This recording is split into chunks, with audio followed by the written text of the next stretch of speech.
Hello. I think maybe let's just double check everything's good. That's there. That's not what I want to touch. That's what I want to touch. That's good. Something went boop. I don't know what, but that's okay. Okay. Cool. We're still working on this boy. I haven't touched him since last week because I've been doing a bunch of other hobbying things. So, yay. I think we're gonna start with trying to smooth up the cape some because it's annoying me. So we're gonna do that. Um, why not? Cool. All right, let's go. Okay, let's go. Let's snag. Yeah. Let's see. Just painted some terrain this week. I'm almost done. My goal is to try to get it done this week. We'll see. I got a decent amount left, but I think it's doable if I focus and get it done. Then I won't have to worry about it anymore, and then I can paint minis, and it'll be great. And then I worked on another thing on Friday that's not terrain or minis, but I can't really talk about that yet. Also, why is this being done? What am I listening to? Listening on iPhone. Okay. Interesting. That's why I couldn't hear some things earlier. Everything makes sense now. 1 second. Let's see. Not connected. Connect. There we go. Now my headset's connected, and now I switch this over to the computer, and it's going to be unhappy. And it's still unhappy. 1 second, I'm going to be quiet for a second. Now, it's we're going to kill this. Boop.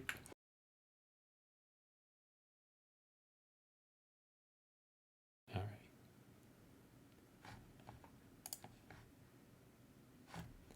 right. Let's go there. Okay. Okay. Great. Everything's broken now.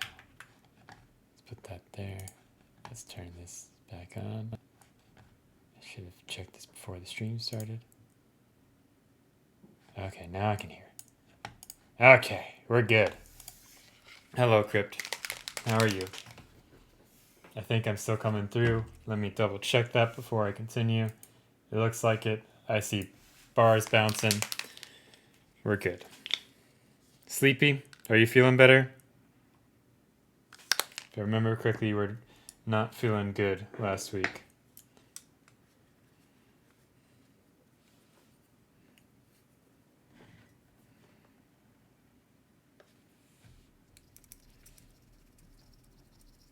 Yeah.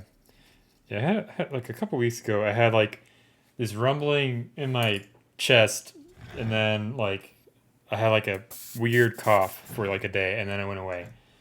Yeah, I have like a annual checkup in a month or so I'll ask about it then because I'm not super concerned. I might just have them take an X-ray or something just to make sure my lung is still attached.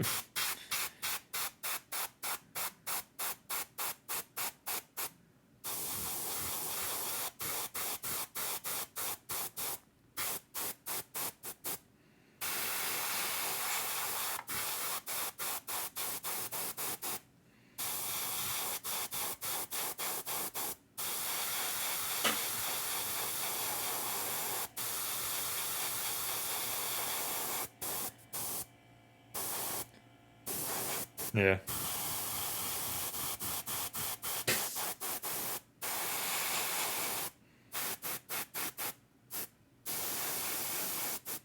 Like, I haven't had any problem running or doing cardio or anything, so I'm not too concerned.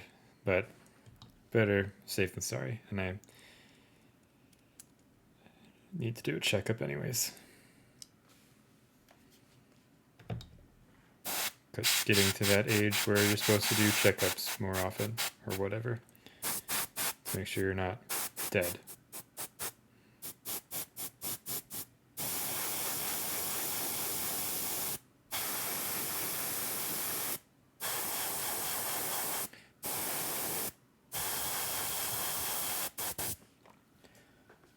Also, I'm like way off screen.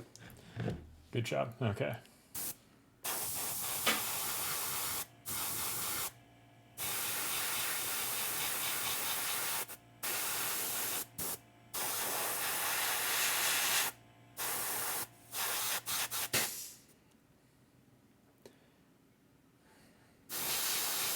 So obviously this is not the final color of this cape. I'm just going very bright for this first pass to smooth out the bright parts. And then we're going to go in with the green in a second to kind of bring everything back.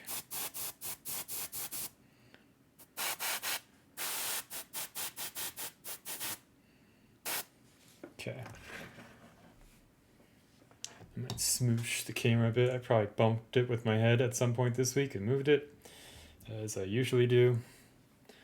Alright. Let's see. What else is happening? So I did a ton of airbrushing on Friday. Basically airbrushed the whole day because I was working on a thing. It's a surprise.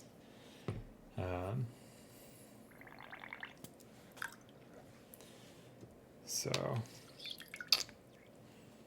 I got that all done in like a day, so that was nice.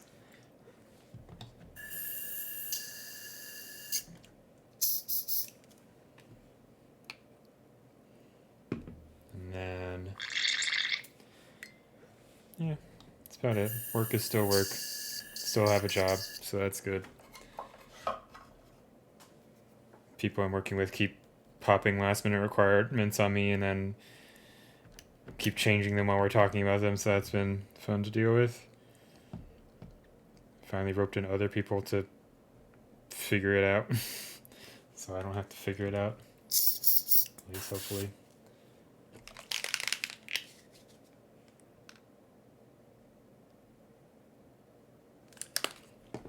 Alrighty.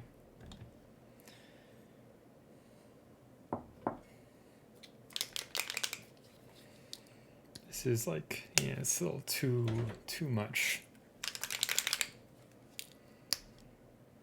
That's not quite what I want either.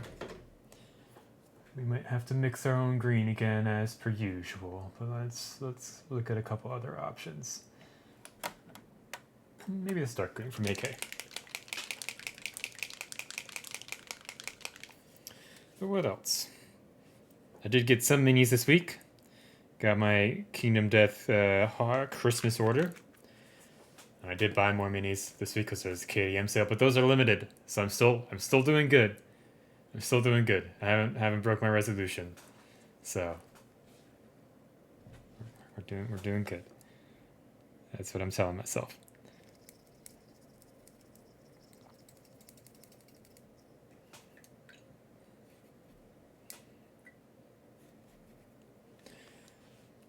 What have you been watching? We watched The Last of Us. The third episode was amazing. One of the best episodes of TV. Very good stuff.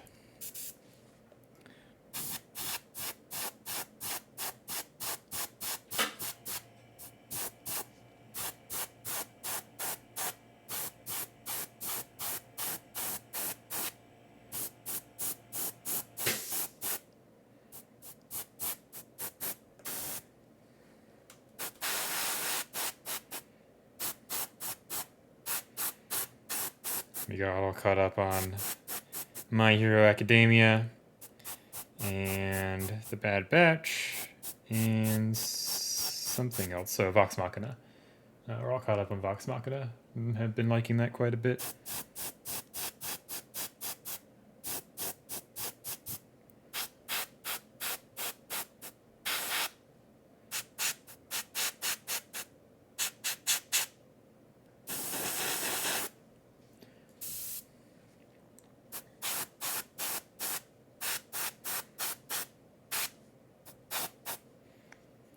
And then I finished all of Foundation. That's out so far. It was pretty good.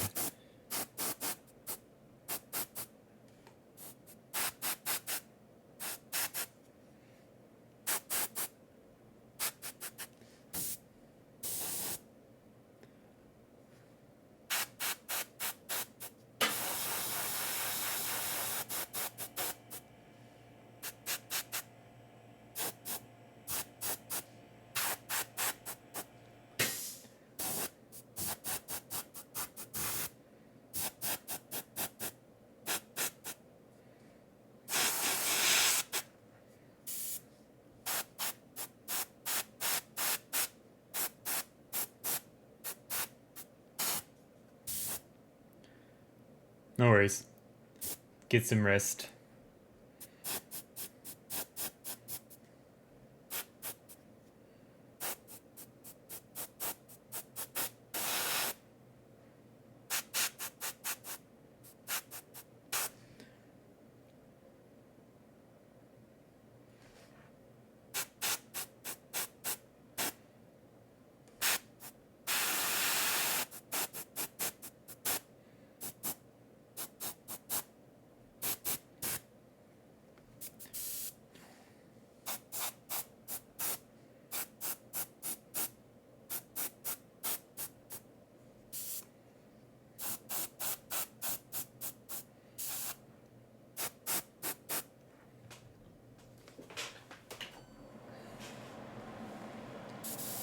Let's see. Yeah. This week, more of the same. Like I said, I'm gonna try to get a bunch of train done, so I probably won't stream during the week again. Once the train's done, I'll get back into a normal streaming thing.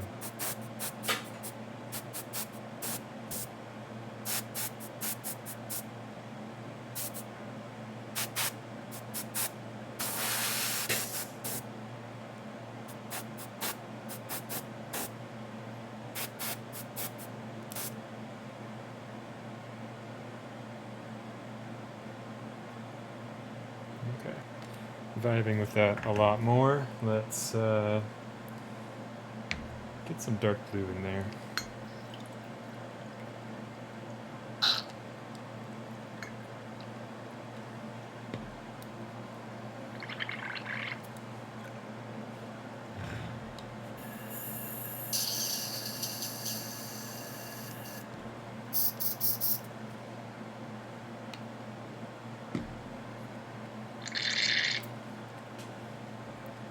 Got this.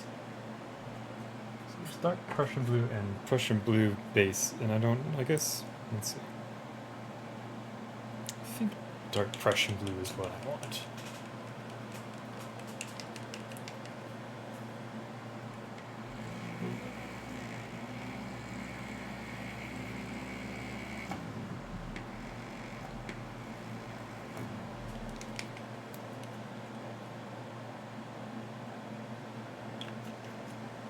That'll do good, I think.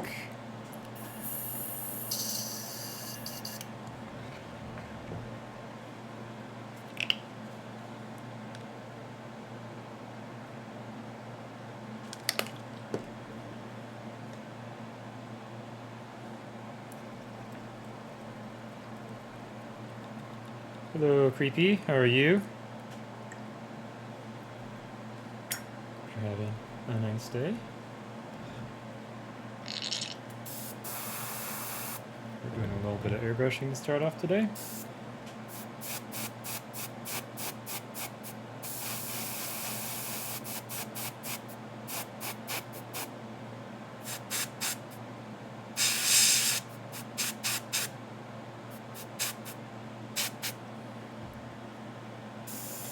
Perpetual state of dread?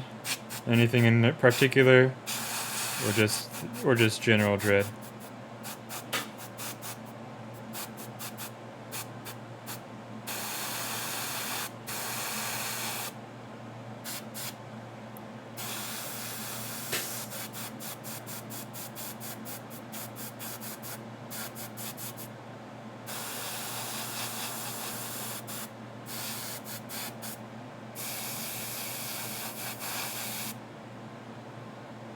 Okay. Yeah, I know that feel. Been a lot of stuff going on the last few weeks. Trying to just keep as good of an attitude as I can and get through it.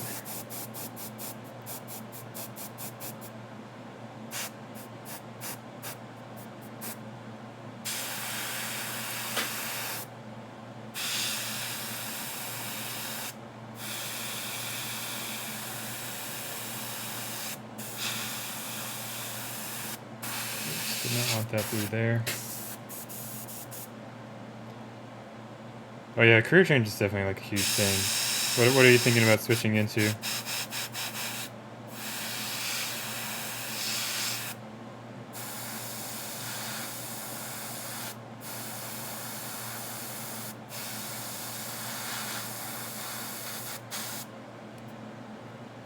Sheriff Deputy. Okay. Any particular reason why?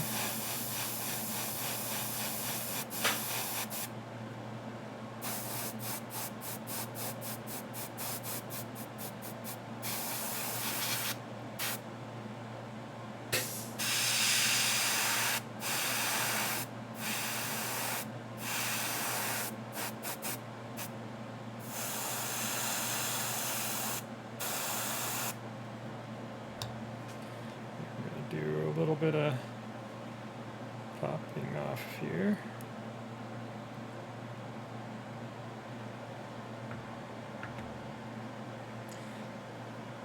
Yeah. Well, I mean, I will just put out there, I don't think it's gotten much better since 2020 based on recent events. That was a consideration.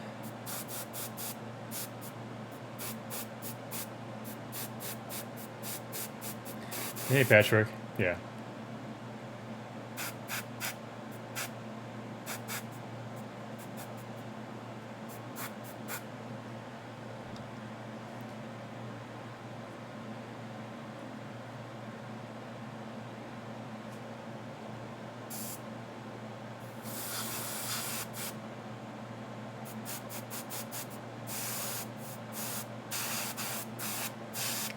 Yeah, I mean, pay is good, benefits are good, but I would, obviously I don't know you personally or like standings or anything, but like I know a lot of people will like go into law enforcement, try and make it better or something. I think that's not a thing that can happen from the inside. If that is part of the thinking, but not the inside.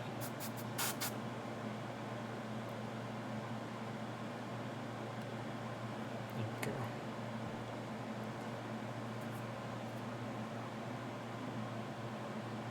Oh no, his arm.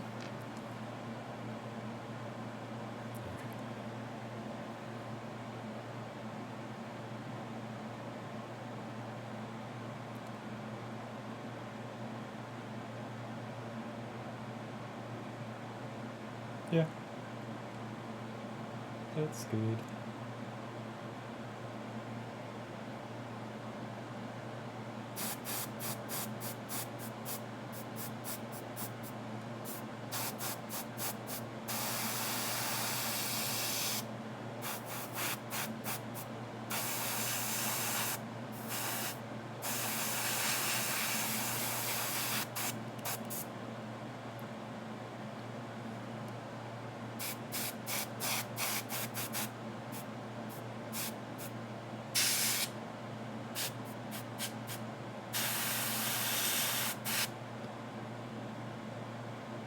Yeah, that's true.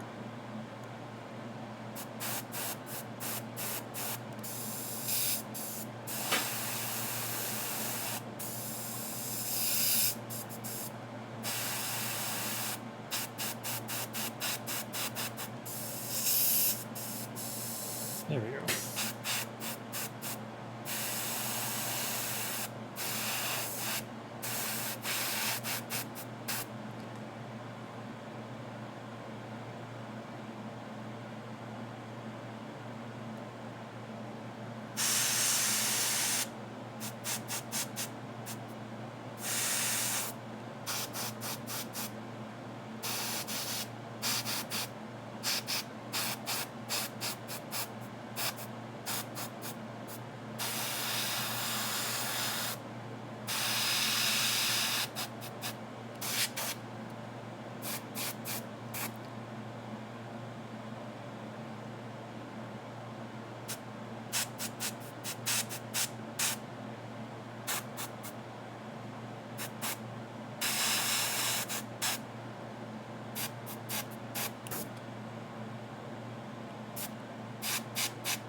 Nice.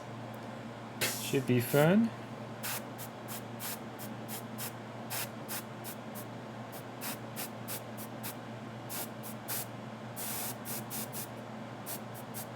Every now and then I consider like, do I enjoy what I do? should I do something else? But like, I don't know. I think I enjoy my work a healthy amount. Where like I enjoy doing it, but it's not a thing I want to do all day, every day. Which helps with like separating work from personal life. And it pays well. And all that jazz. So can't complain too much. Yeah. I'll let you know that Amazon screws their employees over at every role and level. Yay! Because I was at Amazon, but in the tech side for a while.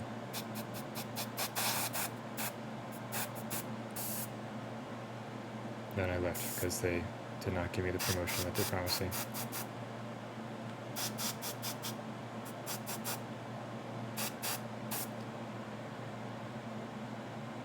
Yeah.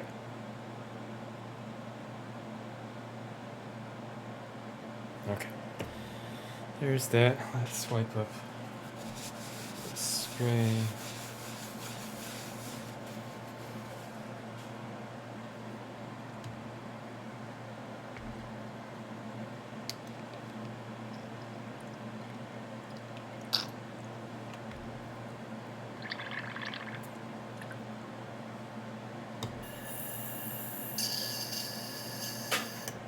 We're going to switch to brushwork for a little bit.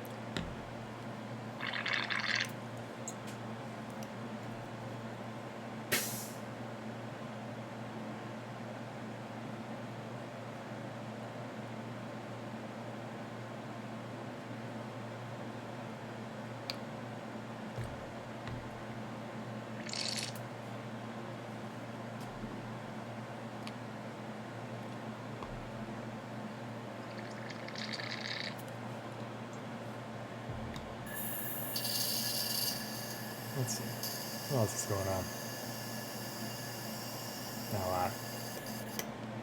I don't have to do grocery shopping after this. I changed things up. I did grocery shopping before streaming today. Wow. Feels good. Did not have to worry about that. So, I'll probably keep doing that. Let's see. Where did towel go? I left towel in other room. I'll just use paper towels like a heathen, I guess. Killing the planet. One sheet at a time. Tragic. Okay.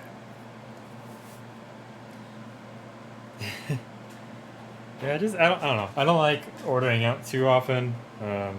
Just gets very heavy for me, and I don't know, like I don't like delivery, and sometimes I just want to make something quick at home.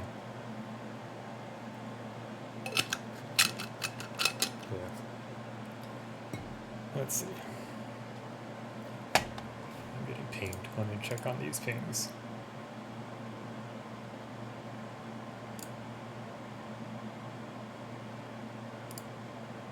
Okay.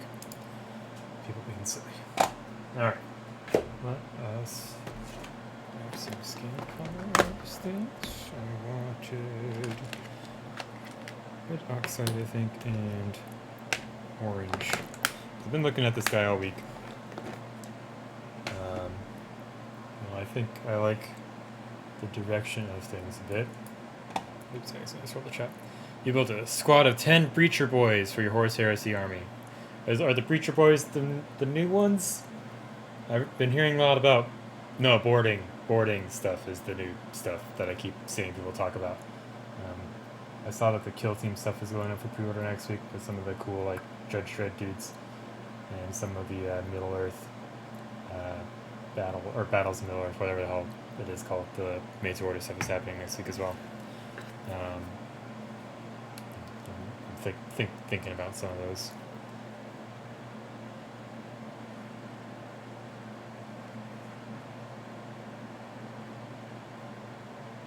Okay.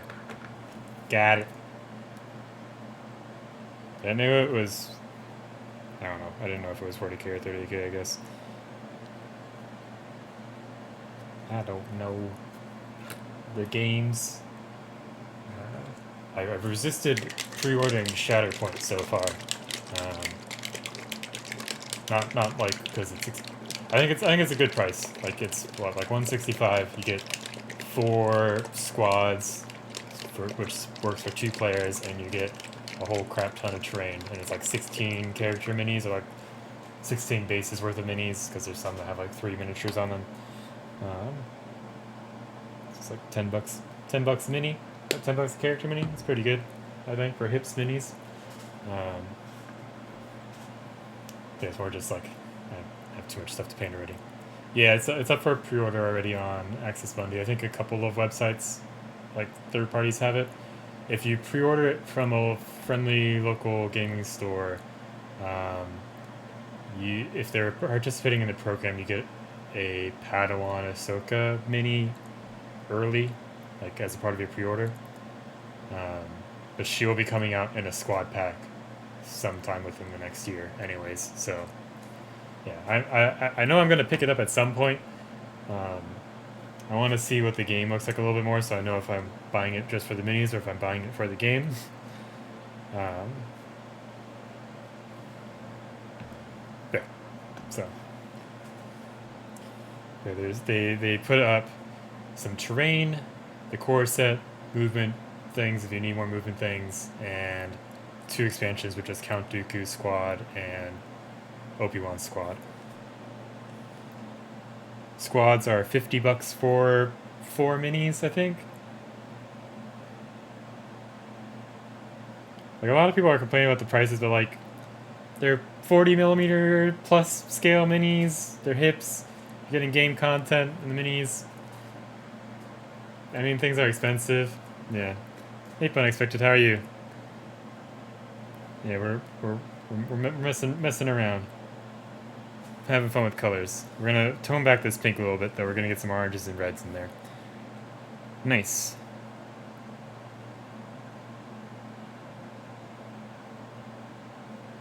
Yeah, I've been looking at this mini all week while I've been working on other stuff and just kind of thinking about where it is, where I want it to go. I think the pink is interesting, but not quite right. I was thinking of like Arizona sunsets and all that jazz. Well, you get pink sunsets in northern areas sometimes, but it's much more like a Southwest thing. Because we've had some up here in the Pacific Northwest. And last I checked, the Knights of the Round Table were not in the Southwest. They may have changed, maybe I read wrong, but I'm pretty sure they are generally in England. So we're gonna get some oranges and reds in here. We're gonna still keep some of that pink. And the plan is to glaze over this with the airbrush with a more neutral gray. Go from there. Yeah. What have you been working on, Unexpected, besides making a gallon of paint? Did you finish that?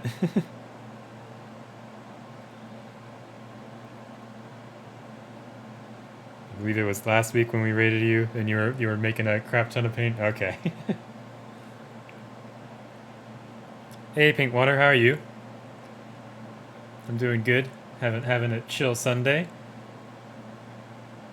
And yeah, like $50. You get Obi-Wan, you get Captain Cody, you get more clone troopers. Like it's pricey, but like, yeah, it's cheaper than like a single Warhammer mini is sometimes. So, okay, yeah. If you have any pics, feel free to share. Yeah. So for Shatterpoint, they talked a little bit about the gameplay. Like they didn't give too many details, but they kind of talked about the vibes that they're going for. Like they're very much going for like the cinematic Star Wars kind of combat vibe. Kind of trying to get a lot of like neat character moments in there and get the characters to feel like the characters. So I'm pretty excited. I think I just need to find a place to play it. Let's see. Is this a picture of your paint? Oh, nice, Eva. Very cool. Is this from? I know that. Here, let's see. Can I stream properly? There we go. Wachow. It's like that. Boop. Yeah, Eva's great. Good stuff. There was a tweet. Oh, was a garage kit. Okay, because I know Nom Nom made Eva 1 figure recently. Um, it's good stuff. There was a tweet which was, has anyone ever made fan fiction of the Bible? And they're like, yes, it's called Evangelion. Good stuff. 10 out of 10. But yeah, I have a bunch of those Marvel United figures that I should try to do a cell shaded paint job on. I also uh, there's a guy on Instagram. I think his username is like HWADAM, something like that. He's a Gunpla painter, and he does cell shaded, and it looks like he's holding a cartoon. Let me pull it up. It's wild. I don't know how he does it. Like, it's just absurd. Wow. Yes. Hey, I got it right. Look at me. Look at us. Yeah, this guy. So if you here, I can drop the link in the chat after I stop sharing. It's like how. I just want to know how they do the lines. Like, are they using like a pen to do it, or are they masking things off, or are they just really good with the brush? Like, I just want to see how they do the lines. Okay, yeah, like a Sakura Micron or something. But this shield is wild. The Sazabi kit. Let's see if he has another picture of it somewhere. Here it is, I think. Is this the close up? No. Where's the close up? There's the close up. Oh wait. Yes, this is the one. Look at the missiles in the back, and the cell shading on that is wild. It's very good stuff. Anyways. Okay. So I know like they have the panel liner pens. Like I have some Tamiya panel liner which I was using recently for a thing. Um, but I know I know they have I don't know if they have like, do they have like marker pens? I don't know. And I know some of them are like you use markers to color and for like uh, kids or people who don't have airbrushes or something like that. Um, yeah. But like because they're not drawing lines in the panels. They're drawing them on like the edges. So I'm wondering if they're using like something like a Pigma or something like that to do it. Because like here's my well, here's one painted Gunpla I did a while ago. So this is the RX 178 Mark II, I think. Yeah. So I use panel liner for the panels, but they're doing like lines on these edges. So yeah, who knows? Let's see. Okay. Oh, it's got a nice little felt tip. Got it. Makes sense. Yeah. Oh yeah. I also said I was going to drop the link to this guy's thing in the chat. Let me do that. If you like cell shaded Gunpla and some anime figures, it's a good account to follow. But yeah. All right. Back to, are you going to focus for me, camera? Are you going to do it? There you go. Yeah.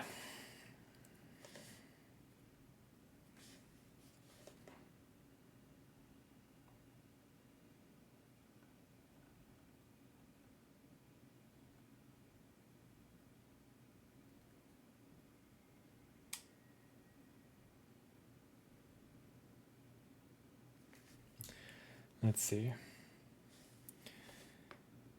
Other than that, other fun, exciting things on my horizon. Mark Masklins is going to be doing a West Coast tour, so he's going to Seattle, uh, San Francisco, and San Diego, I want to say. So I have a spot in his Seattle class, so I'm excited about that.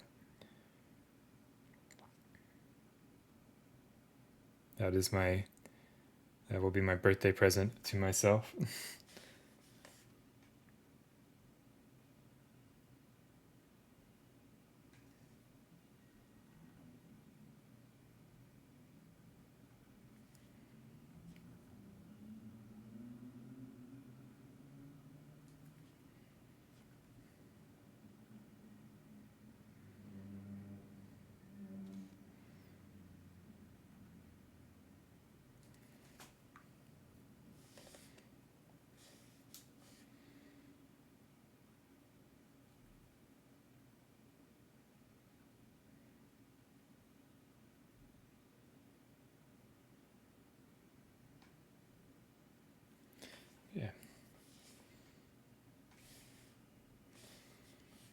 got some buddies who also signed up for it, so we get to meet in person for the first time, so that'll be fun.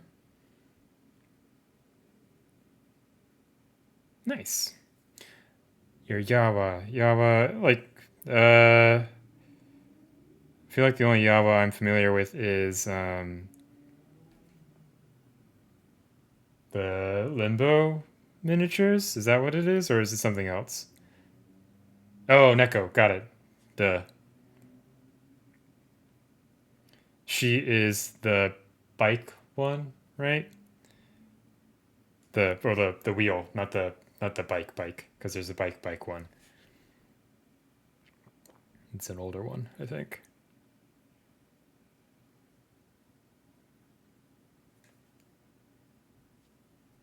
Yeah, that's a good one. Oh, speaking of Limbo, but not speaking of Limbo, Limbo Division, which if you're familiar with them, they make the cheesecake sci-fi girls. Um, their next release that they've been teasing is a bunch of cowboys or cowgirls, I guess.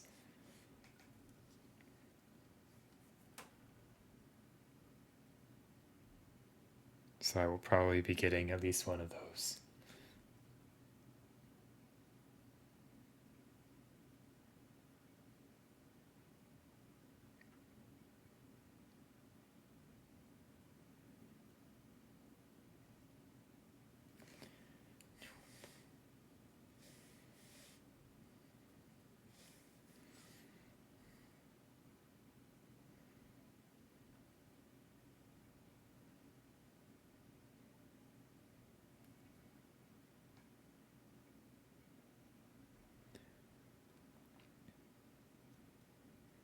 Nice. I've been seeing a few paint jobs with the roller bunny.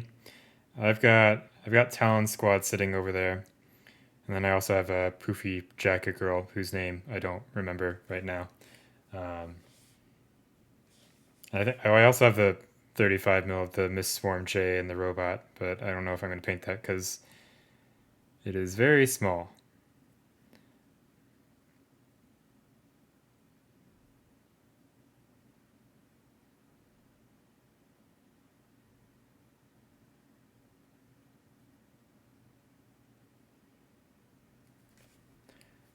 Oops, why did that go out of focus? Are you going to focus for me? There you go.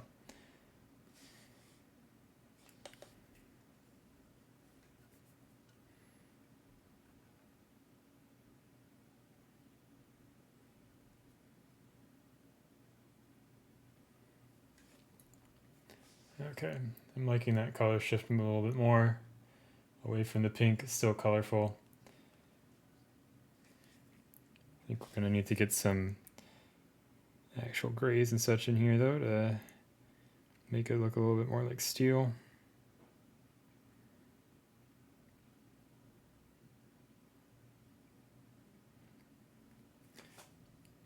Debating if I'm going to go in with the airbrush or try glazing over it with just the brush.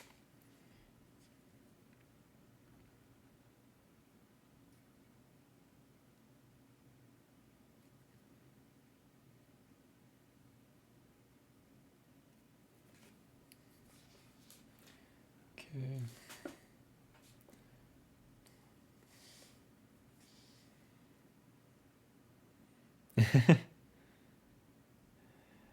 Wait, what time of year is Nova again? That's later in the year, right? Because Depticon, I don't think, as I said before, probably not going to make that happen this year. Because that's, what, in March or something? Got some project stuff at work that's going to be wrapping up around that time, so it's going to be hard to step away. And also, don't have anything prepped for it.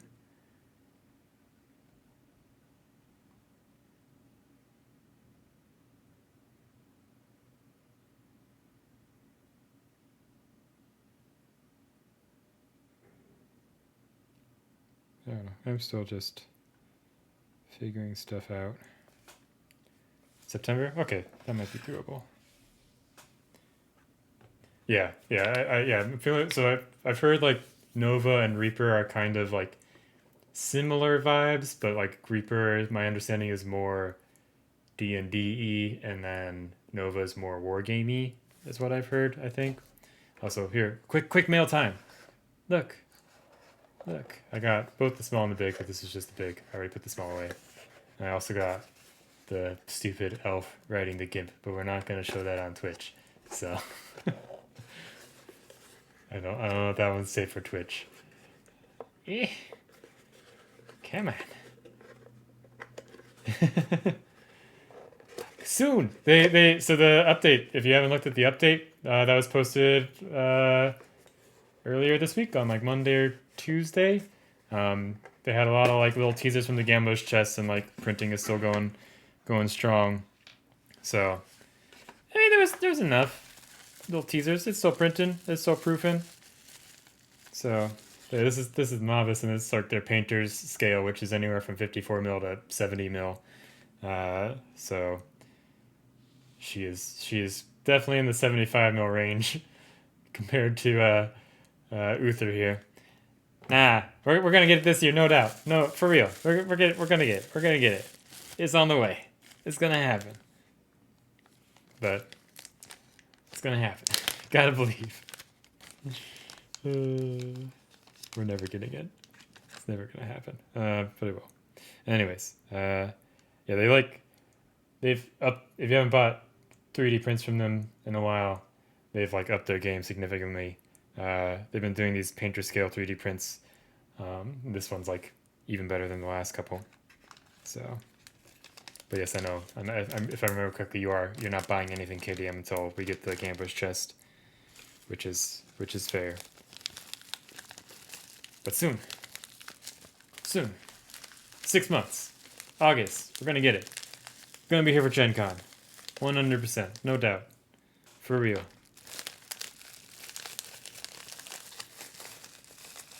Just inhale that copium. Yeah. Yeah, so yeah, I have the Astria as well, and like I think this is even like a step up above that. Like it was pretty good, but like there was still some print lines. Like this one's like nothing. It's super crisp. I think it is like a simpler model, so maybe that's why. But it does have some of these marks, but that might just be from shipping.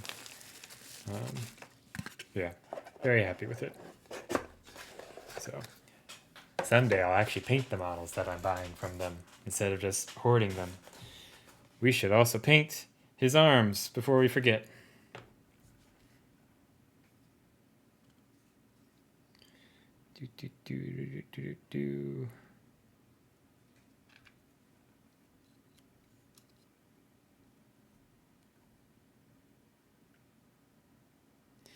Yeah, I have a ton of pinups.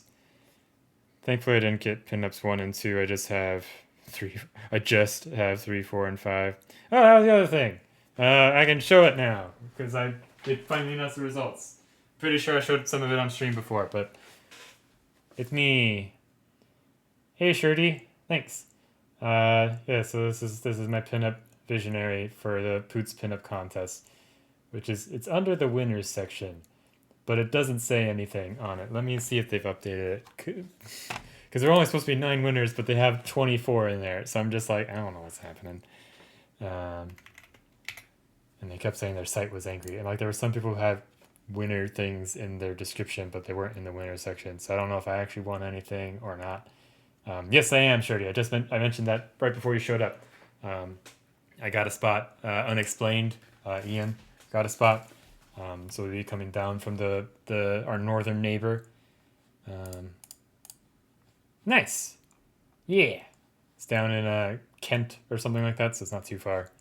Though I do have to drive, which is a pain in the butt. Yeah, I'm excited. This should be a good weekend. Let's see. Why are you showing the mobile site, you piece of garbage? Well, I'm still there. It still says nothing, so whatever. I haven't even got my email for the King's coin yet. Whatever. But yeah, I'm excited. I'll have to see who else is doing it. There's a few people from like the Dirty Paint Water Society that are in the Seattle area, so hopefully they can sign up if they're interested. Yeah, It's a bit pricey, but I mean, it's what, two full days with masculins. You get a bust. I think part of it is also you can bring in your own minis to have him take a look and critique them, so that'll be fun. Have to look at the what you have to bring list. I think you're supposed to bring paints and a light and a hairdryer and some brushes. He didn't mention a palette, but I'm pretty sure you should probably bring a palette. So I think so, yeah.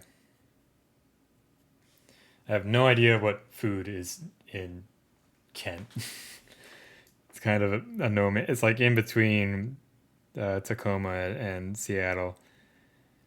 So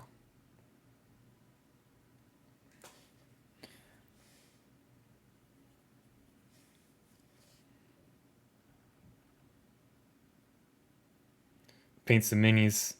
Go see the Mario movie after because it comes out that weekend. Uh, all that stuff.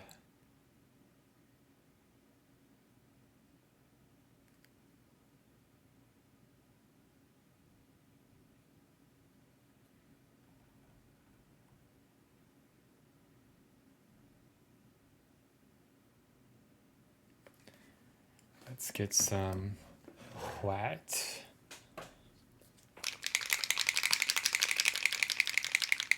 Yeah. Although the funny part is I just got that I just got that lumberjack bust, so I guess I can paint it twice now. So that'll be fun. So I got it as a Christmas present.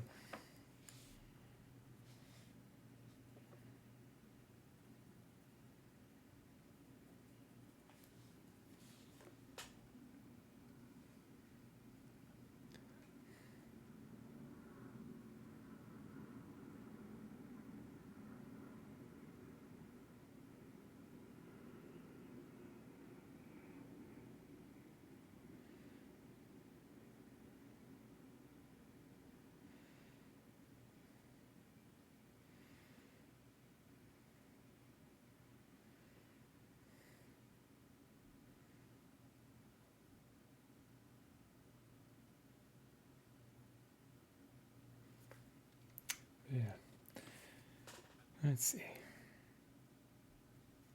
was looking at concerts that were happening in the area, and I realized I can't sleep on tickets anymore because they all get sold and they all go up for resale, even for like much smaller bands that I like. Like there's a group I like called Munna. They're coming to town, and I was like, I'll get tickets closer to the event if I want to go. They're already sold out. Tickets are being sold for 3 times the price they were. Great. Love it.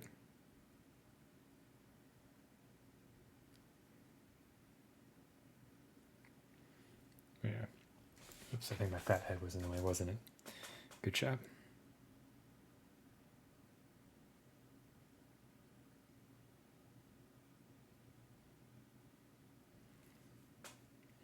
Yeah, I saw CRJ. That's one of the reasons why I didn't buy the Mona tickets right away because it was at the same venue, which because you're in the area, obviously. Showbox Soto, which I don't know if you've been there, but it's not the best venue because it's like a little old warehouse thing. Oh no, his arm. Um, and the floor is just completely flat. And it's all standing room, which I'm fine with all standing room, but if the floor is completely flat, like even me being a tall guy, like if I'm pretty far back, it's hard to see what's going on stage. Like most venues that are like that at least have like a slanted floor, but not that one. And also the acoustics just aren't the best. Yeah, CRJ was fun. That was my first concert since the pandemic started.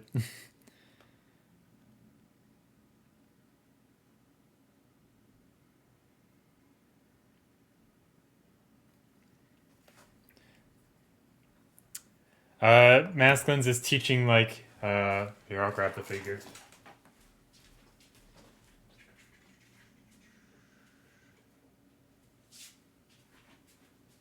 He's spooting. Who's spooting on the couch? And also welcome back from the dead crypt. So he's teaching. Whoops, that's mine. You're not supposed to see that. He's teaching a class on his figure, which is this, the lumberjack. So I believe the first day is primarily painting the face, and I think NMM on the axe blade. So let's see, it just kind of fits together like this. Come on. There we go. Okay, we got it. Yeah.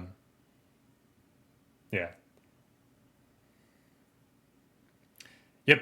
Yeah, he's the one who did the crazy knitted sweater freehand, and he's done it like several times now. He did like the normal version, which is this. So that's all freehand, obviously, because you can see it's just flat. And then he also did like a Christmas one and all that stuff. So yeah, he has if you buy the bust, it comes with the video tutorials for it, which I haven't sat down to watch just yet because obviously I'm not painting it just yet. Yeah.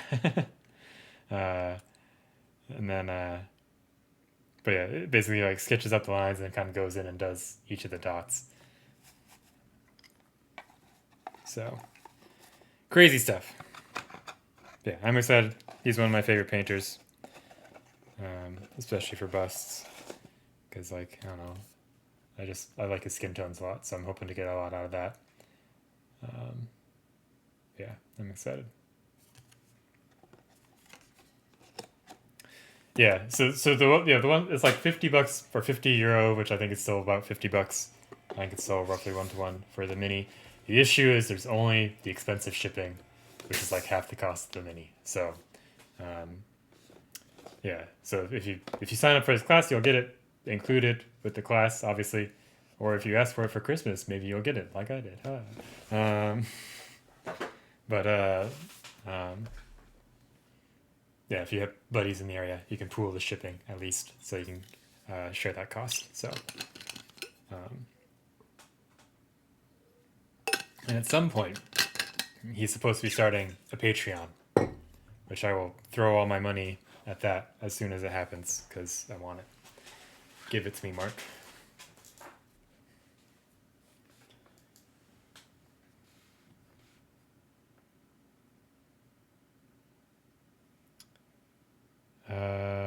So the I don't know. I'm guessing you get the videos if you take the in-person classes. You're also getting the mini, but if you just buy the mini, you get the videos.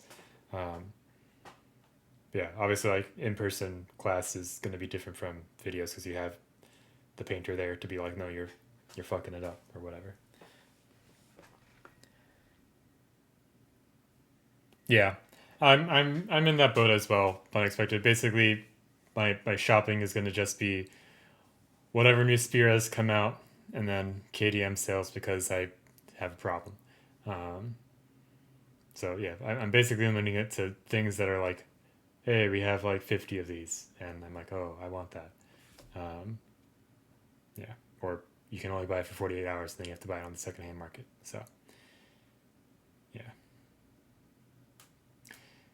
Yeah, so then you have the hair Kickstarter. So if you haven't seen, Hair is doing a collaboration with Simon to do a Trudvang, Trudvang, Trudvang,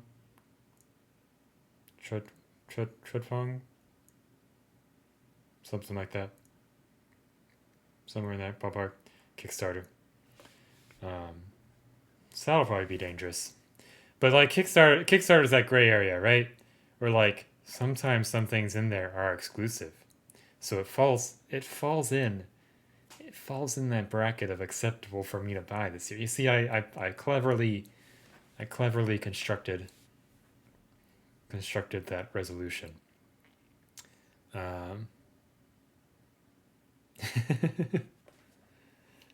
Because they'll say Kickstarter exclusive. Yeah. Yeah, they've been saying it's supposed to launch soon for a while. Um, yeah. Yeah. I don't know. I keep going back and forth. I like a lot of the minis, but it's like, do I want another big game thing that I have to store somewhere? Um, give it to me, Mark. Thanks. Yeah. Yeah, it's not much of a secret door, Shirty. It's it's right front there and center with a big sign, right? I feel like someone else said something. Uh, Ben McBirdie. Yeah, I got my spirit dwarf a week or so ago. I think we looked at it last time. It's a very good sculpt, as always. I'm thinking. So on the Dirty Paint Water Society, the Discord that I moderate along with Ben Layton and Storm and Mini Mancer. Um, we have our February challenge, which is paint something that you love, which is a very vague challenge because we're trying to just get more people to participate in the challenges. So it's not just me and Mini Mancer doing them. Uh, um, so I did one thing on Friday, which fits the thing, but I think I'm gonna treat myself and let myself paint a Spira this month, kind of as a reward for getting through all the terrain, and also just kind of like getting through all those commissions that we did recently. Just a little treat for myself. So we got to think about which Spira we want to do. Yes, you can quote me on that. Crypt, I'm okay with that.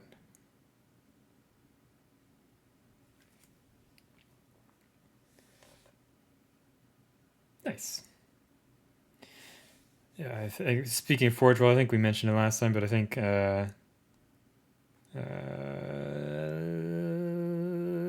Pro Krill Monument. They are supposedly going to be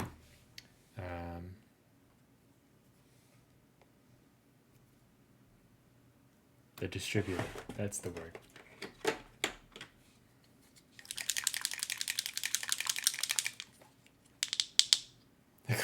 A 1K on stuff. Although I have some buddies that work at the train I'm painting. I talk with the people who work at that company every now and then. The Dwarven Forge guys, and they went to Adepticon, and I think for some of them it was their first time, and they just bought like a crap ton of stuff, which is very fun to see.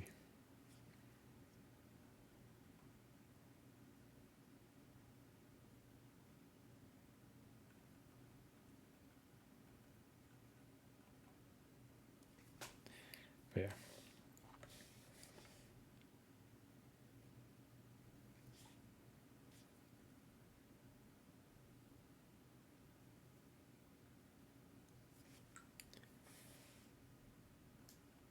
Go broke, yeah. Blackheart models. What is Blackheart? If that sounds familiar, are they the guys who do the big like movie bust things or in that ballpark? Blackheart models. They're in my search history, so either you should. Yeah. Okay. Yeah. I think you showed this to me before. They have like the big alien bust. They have the cool Captain America, Isaiah Bradley diorama. Cool stuff. Vlad the Impaler. Yeah. Yeah. I after painting that garage kit, I want a very long and healthy break from large stuff.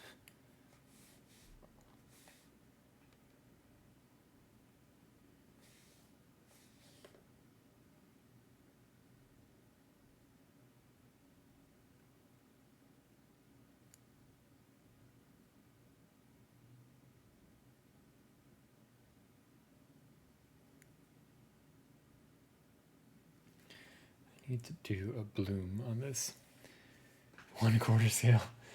No, thank you. I'm good. It was very interesting to paint something a lot larger scale. I mean, I talked about this a lot while painting it, and it's true for like going from not as true, but to some degree. Hey, Greggy, how are you? Um, sounds like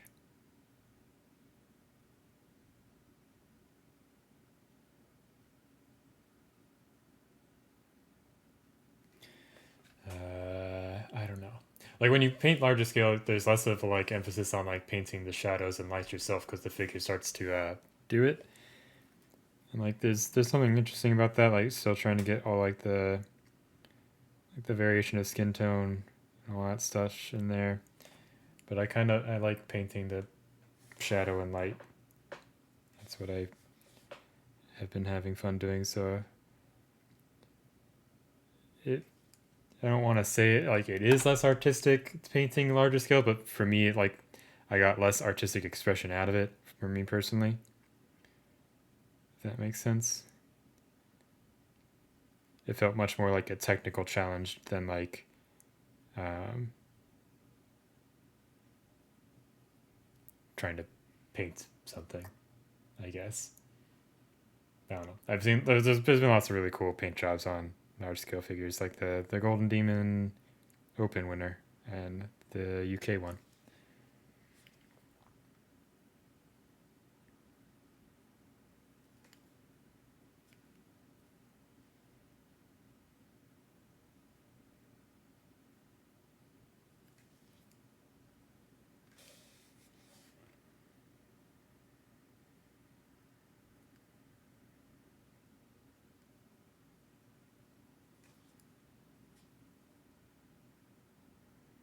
But yeah, that's just purely how I felt when I was doing it.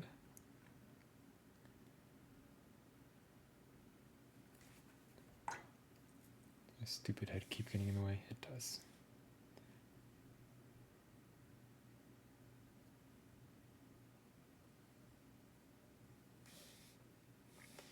But there's also people like Keigo Murakami who do buck wild stuff with garage kits.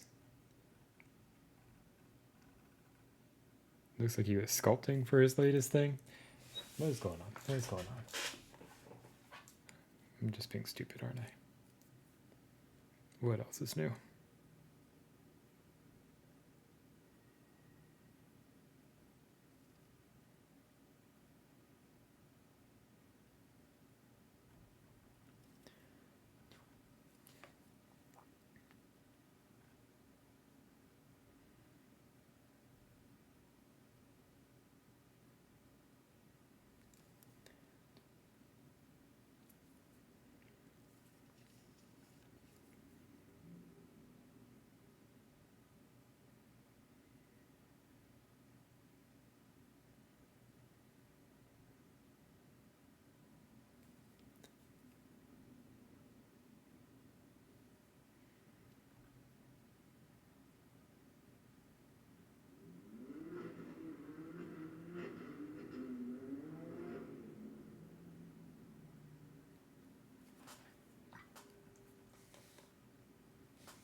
Let's see.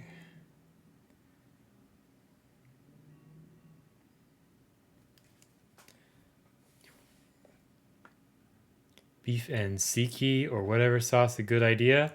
I mean, like a hero, or just like get a piece of beef and put some tzatziki sauce on it. I mean, that's kind of along the lines of what I was thinking about for dinner today. We got a chain called Halal Guys. I've been a fan of them.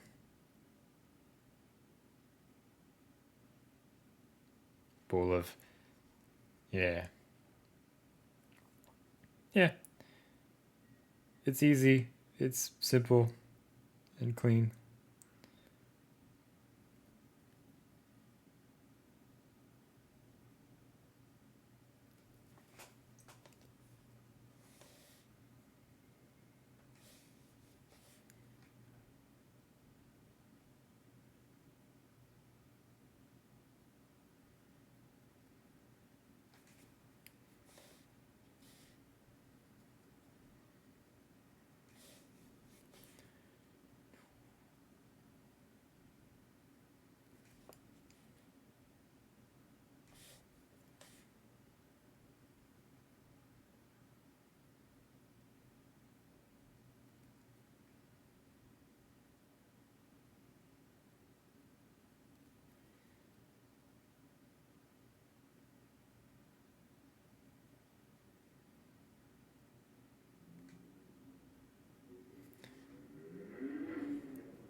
made brown. That's not what I wanted. Alright, let's get some iron hue out and some carbon black. The classics.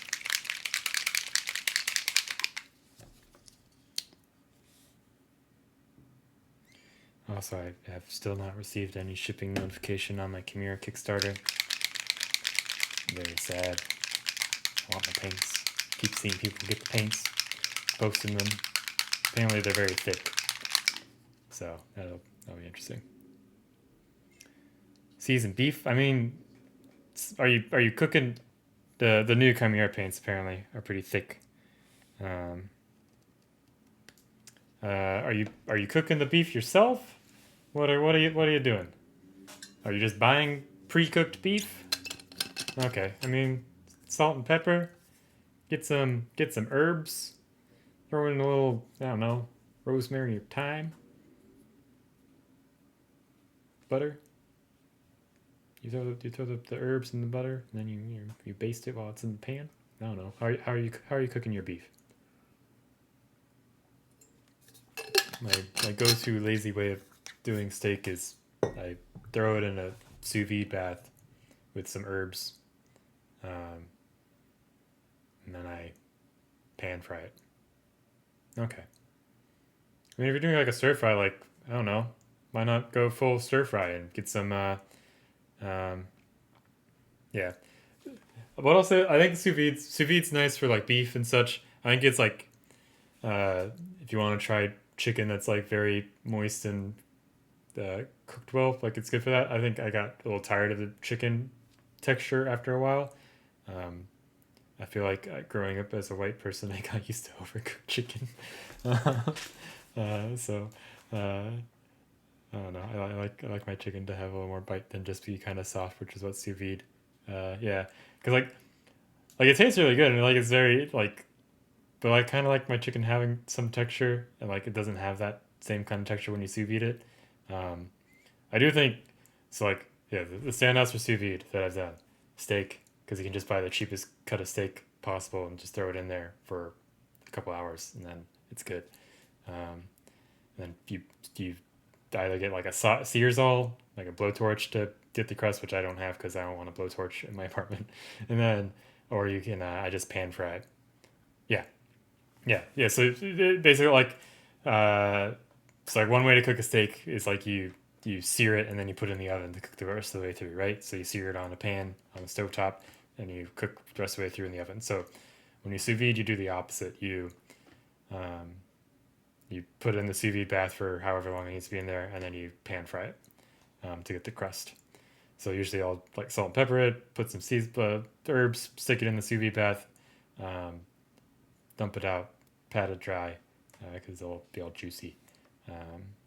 Then get the pan ripping hot, put some butter in there, put the herbs in there, put the steak in there, and then kind of baste it, and then flip it, get the sides. It's good stuff. Pretty quick and easy. Just make sure you have a well-ventilated area for that pan frying step. And then, so steak good. Chicken, worth trying. I just got kind of tired of it. But also it's because I would just have like seafood chicken for many of my meals. So just buy the big Costco bag of chicken breast and cook a bunch of that. And then corn on the cob. If you want the best corn you've ever had, sous vide it. And the secret is you put the butter in the bag with the corn on the cob. So it just kind of sucks up all the butter while it's cooking. And it's great. Probably not for you, but that's okay. As we throw the brush across the table. It's okay. This brush doesn't really have much of a tip anyways. Anymore.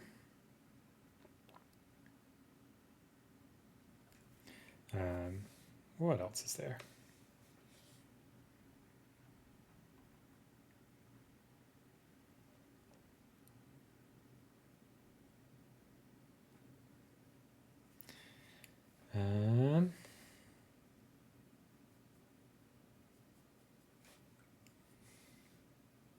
The other one I've done a few times is Eggs Benedict, because it makes Eggs Benedict stupid easy.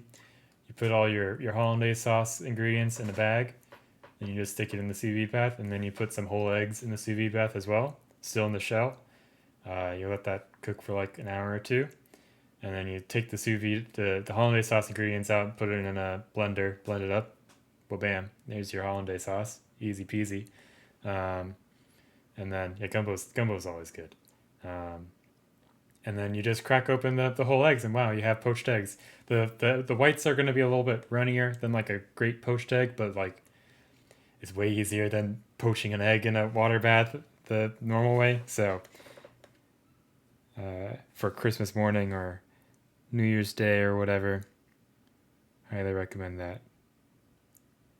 Or just for having hollandaise sauce anytime, I guess. Or Eggs Benedict, I mean.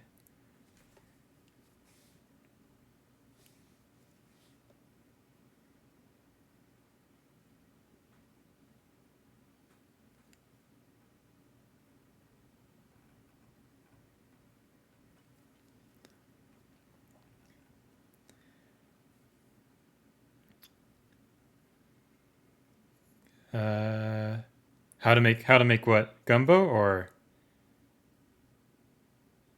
Eggs Benedict? If it's Eggs Benedict, the recipe I was using was the Chef Steps sous vide Eggs Benedict. Eggs in general, or poached eggs. But yeah, poached eggs are. I've done like it traditionally a couple of times, and I can do it. It's just not fun. It's very stressful. So like how I did it is you get the bath to the right temperature, and then you swirl the water, and then you drop one egg in there, and the swirling water keeps the egg kind of from sploobing out, for lack of a better word. Um,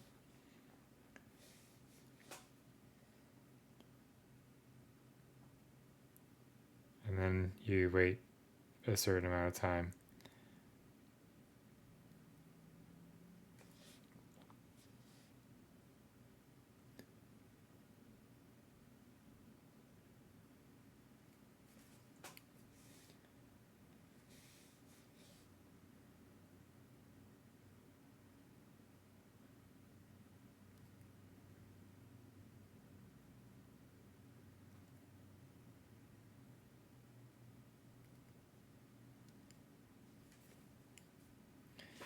Let's get out morning sky. Hey, woo! That's stuck to something. Oh, it's stuck to the poster tag that's in front of it. Duh.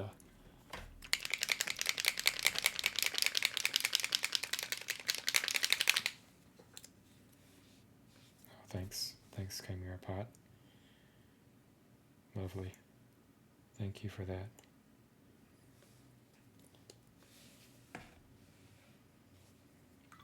I am asking one miniature paint company to come out with a pot that isn't terrible in some way. Just one. I believe in you. I believe someone can do it.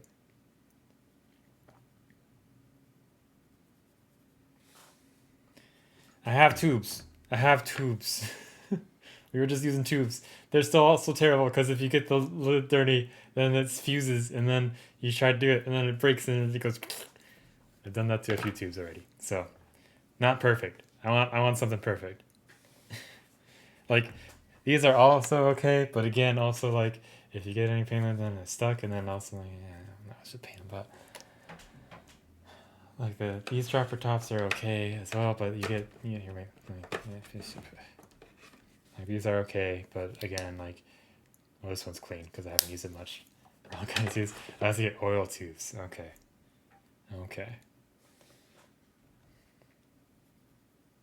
The oil tubes are somehow magically better. I guess if you're painting often enough, it doesn't dry in the lid and fuse it, right? Is that why? Do I want morning sky or do I want this bluer light? I think I want the bluer light. So let's get something that looks good. Let's do cat. That's sky. Let's try to do cat.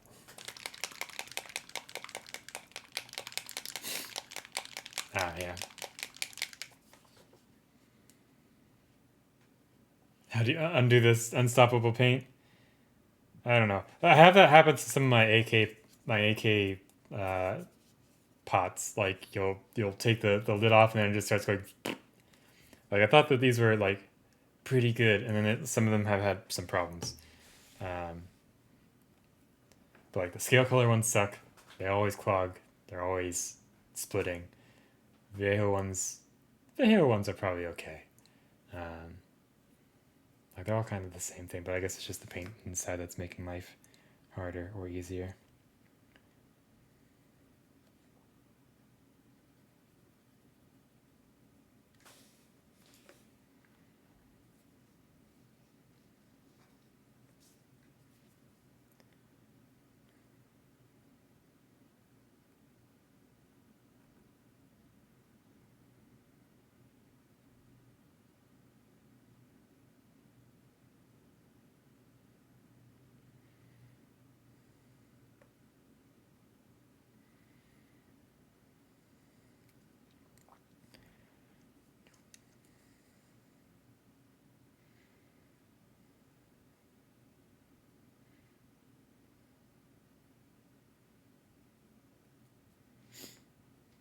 Oh, you can't see what I'm doing. I'm trying to add like a little bit of a rim light thing, I think.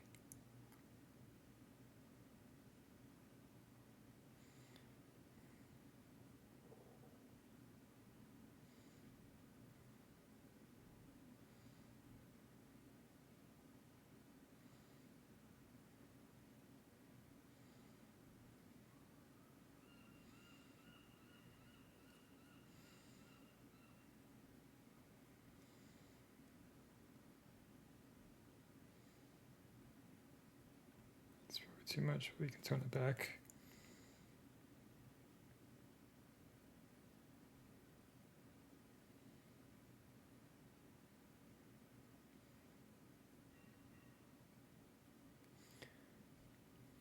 Let's see.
Where did his arm go? A good question. That probably should. Oh, there it is. There's his arm. We found it, everybody. It's okay. We're doing good. Everything's fine. Oh, there's a nice old chip on it. Maybe we should just glue this in. Let's see. How do we feel about that?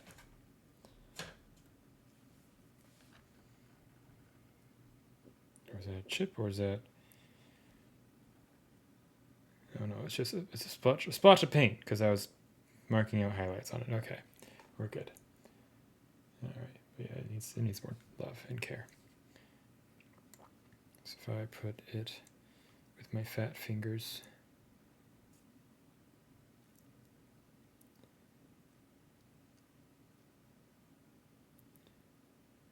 I guess the question is, if I glue it into his sword arm, would I be able to get both arms in?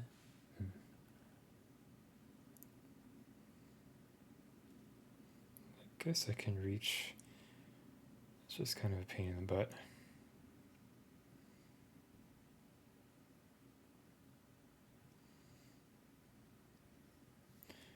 Let's try something.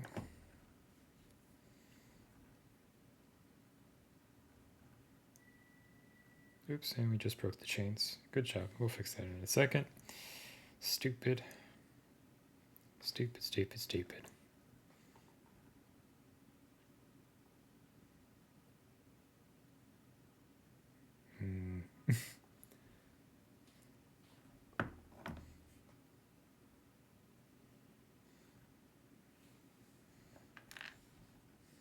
Let's move you out of the way.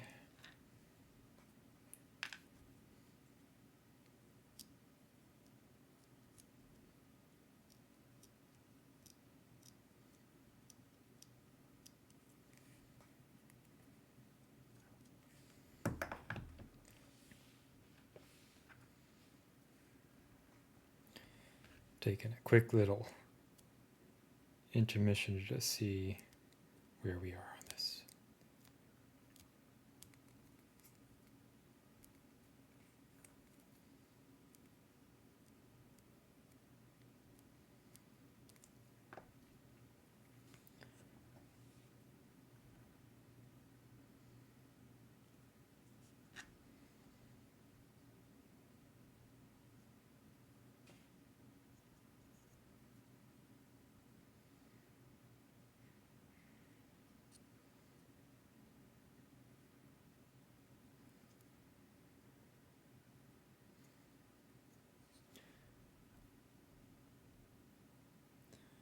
Okay.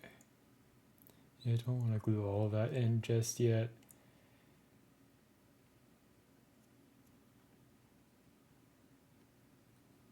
Oops, and there goes his torso.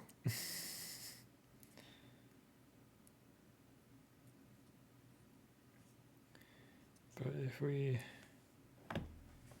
Here, hang on. Let's make sure we have all the putty off so we can actually see what fits where.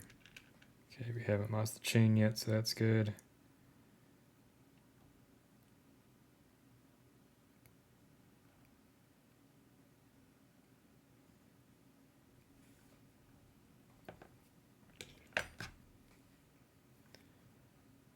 Green brown. I don't know if I have green brown. Do I have green brown? I have brownish green. I think I got that instead of green brown. I don't know what the difference is. But yeah, there's some good colors. I picked up, if you haven't messed with this one yet, because Andy Wardle was talking about the Vallejo version in his Squidmark Kickstarter painting video, and I'm a fan of this. It's a good color. Monkey D. Luff's bust. Nice. Did you see the preview images of the live action Netflix thing? The promotional posters? The One Piece is real people now.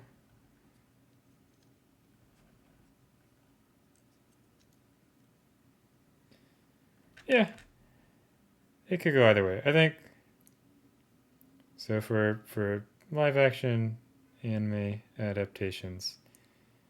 I think I was one of the few people who thought that the Netflix Death Note was actually like a decent adaptation. I don't think it was great. I don't think it was like better than the source material or anything, but I think as a standalone thing, it was fine.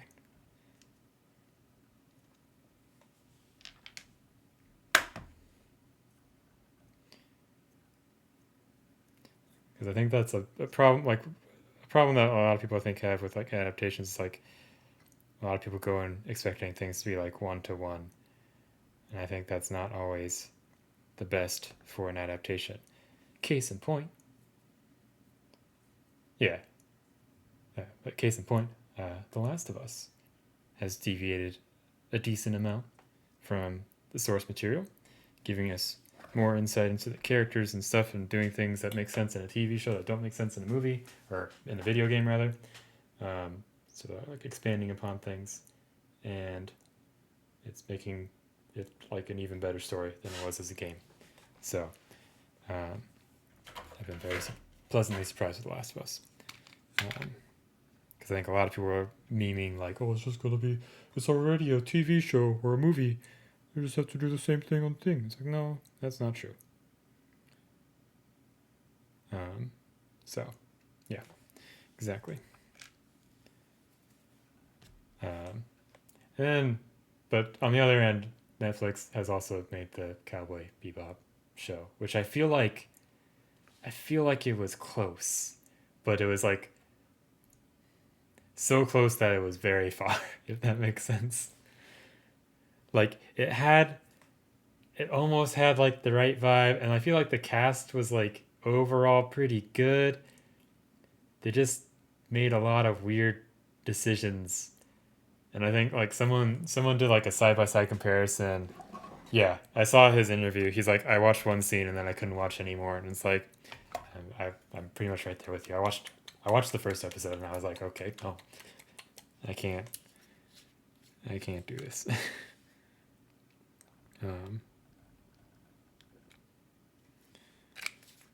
Sounds like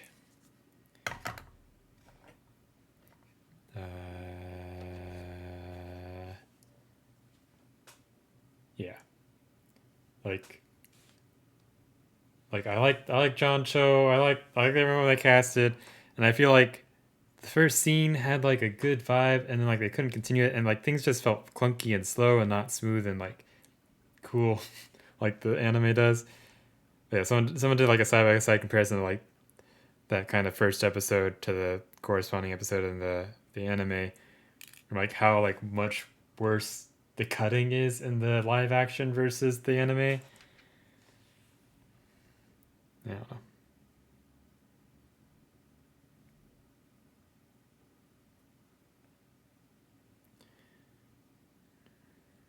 Let me get this back on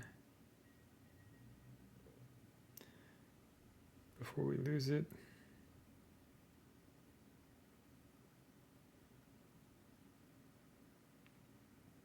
And we're glued to the figure. Good job. Okay, there we go. But yeah. So, could go either way. Could be fun. Could be a cringy disaster. We'll find out.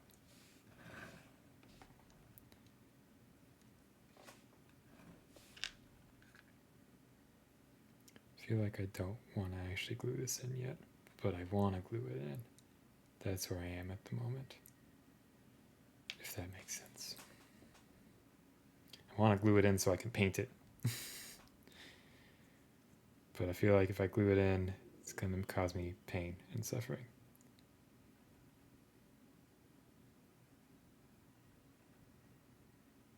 Will it though?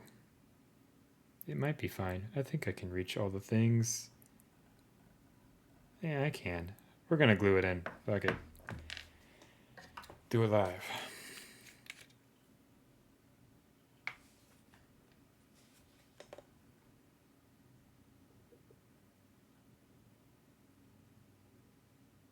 With this weird ass Gorilla Glue gel super glue that I'm not totally sold on. But it's all the art store had.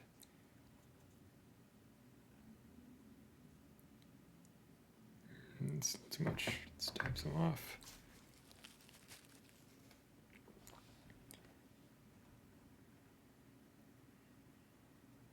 Get in there.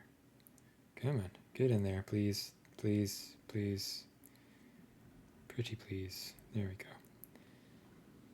Sorry for the beautiful camera work. I'm just going to hold this for a little bit.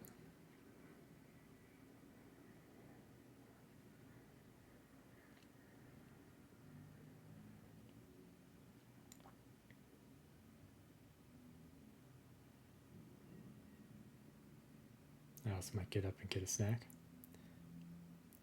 I'm having fun with it. I'm debating like how much, if at all, I want to tone down like the colors in the armor to make it look a little bit more like steel.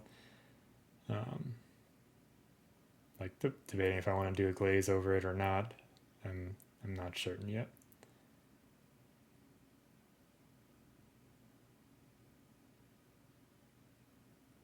Okay.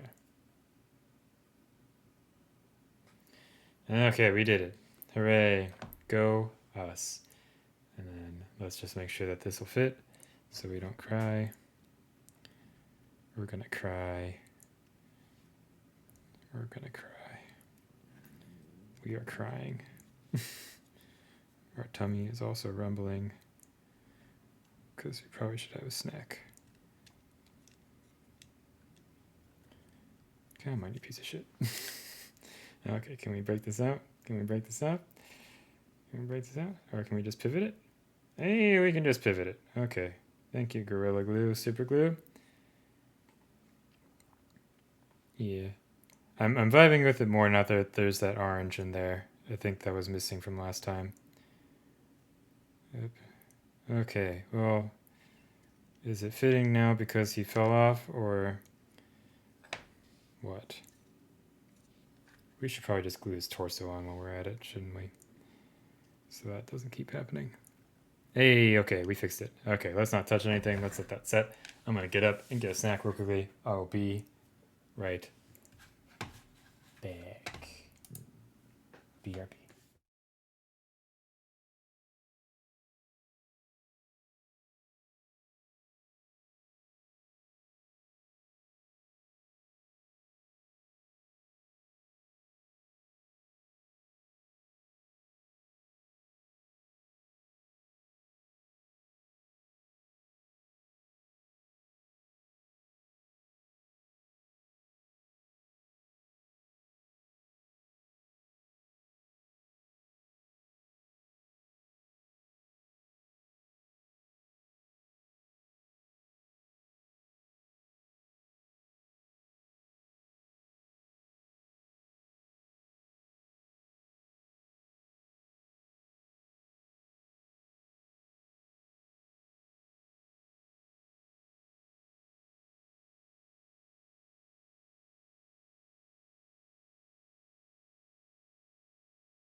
All right, we're back. I've consumed some food.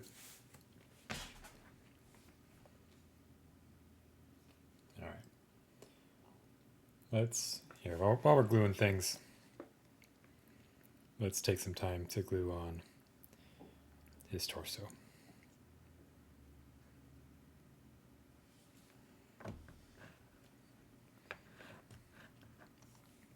Which means getting all this stuff that's been in there for months out, which is going to take a little bit.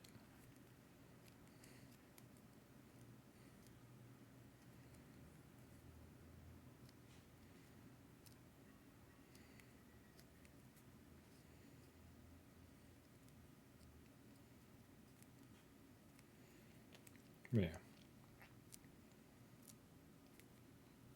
Let's see.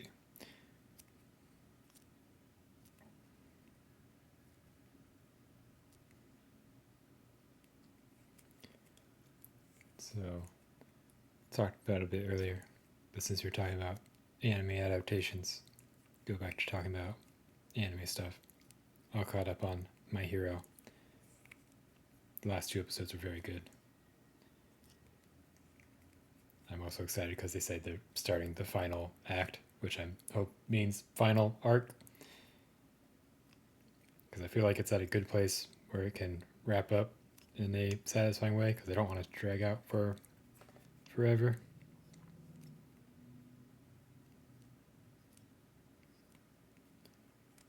Which is often a problem with a lot of shonen stuff.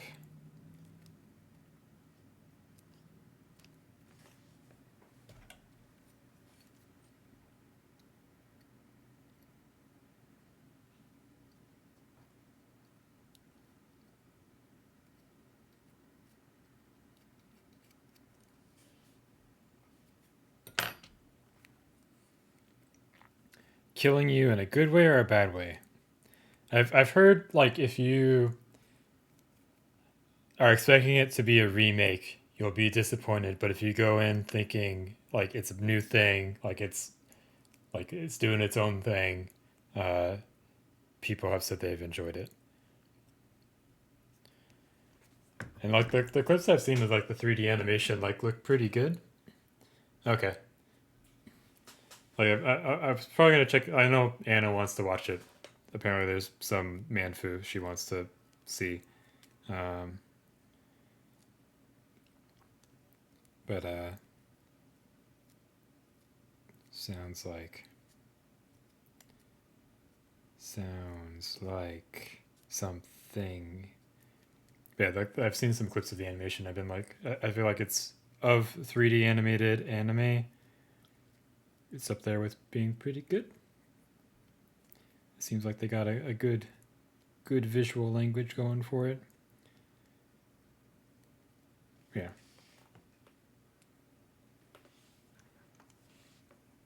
All right, we should probably take out the X-Acto knife and put some scoring marks on this stuff so that'll stick a little bit better. So let's do that. Let's not stab ourselves with the X-Acto knife because the cap keeps falling off of it. Why didn't we score this several months ago? Nobody knows.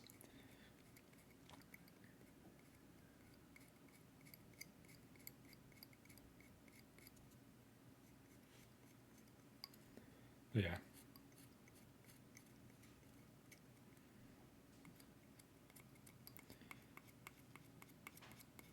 What anime is there that I'm waiting for?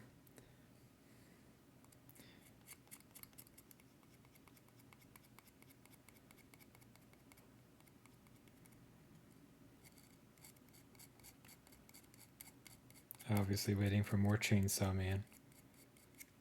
Love me some Chainsaw Man.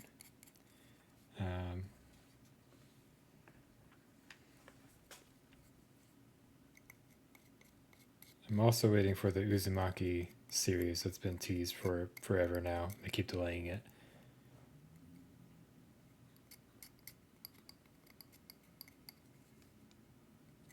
Apparently the Junji Ito series that was adapted on Netflix is not great.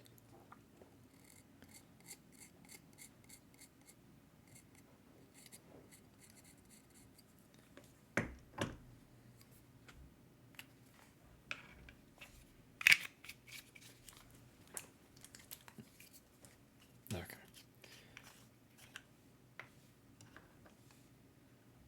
Yeah, I've heard. I haven't heard anyone talk about Trigun recently until Unexpected. Yeah. Like my understanding is like it's not like bad, but it doesn't like improve on the source material or do a good job of like trying to adapt it to animation. If that makes sense. Like it doesn't take advantage of the fact that it's animated to do anything interesting. Yeah. Well, if you need super glue, the Gorilla Glue stuff is generally good. I don't like this new gel formula. They had another one that was just like thick, and I like that a lot better. This one you have to like shake up every time, and it just has a weird consistency. It has a weird gel-like consistency. Imagine that. Um,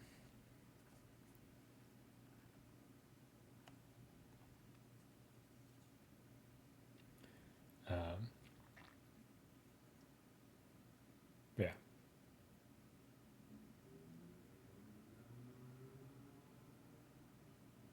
Wow. That's a bummer. You have to remember his head's not glued in still. But that's on purpose because I need to paint his face still. Yeah. Yeah.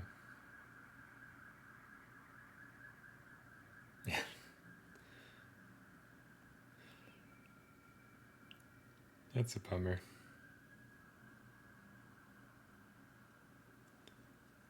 Oh no, are you not actually gluing in? Are you being stupid? I hate this glue.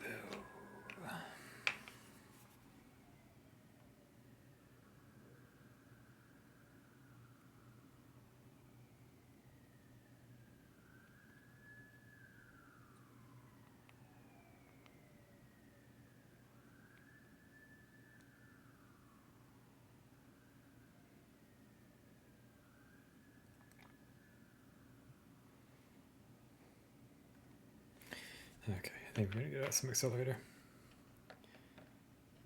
Ah. Gotcha.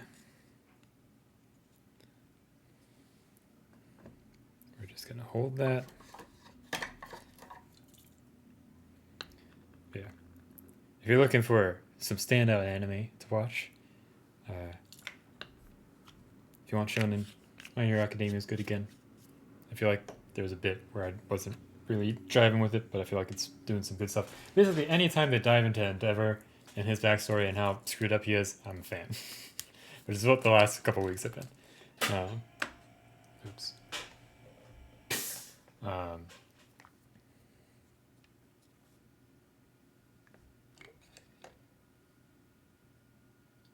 Chainsaw Man, fantastic, lovely. Need more of it.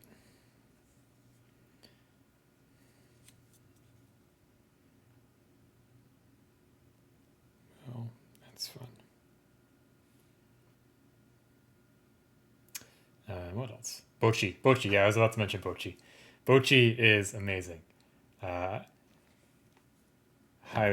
highly, highly recommend Bochi. One of my favorite series. I think it takes like an episode or two to get going, but some of like the best like animation gags I've seen, and also just like a fun and good story. I have not heard of Summertime Rendering. Yes, it's very much a comedy. It's comedy, and it's also about like, I don't know, dealing with insecurities and stuff like that. It's good. It's a music. So basically, the premise is like this girl wants to become a rock star, but she's very socially awkward, and like that's the TLDR of it. Yeah, it's a fun little show. It's got a lot of heart. It's great. What else have we watched? I feel like that's most of it. I know there's some that are on our radar.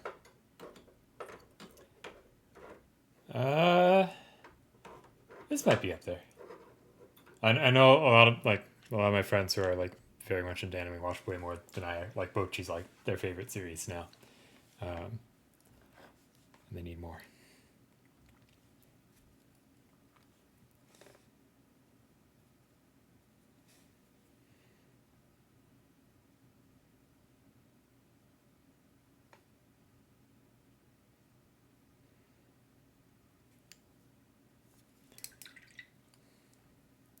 And then, what else?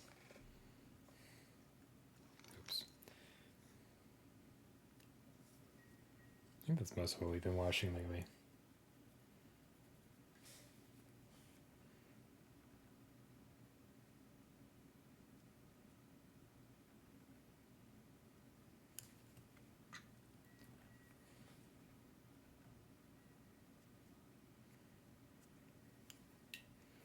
This was a mistake. Let's just let that dry. There's 900 something, right?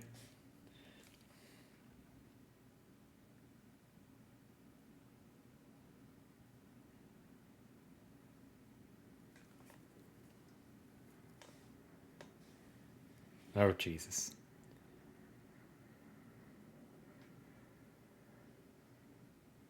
That's a lot of anime.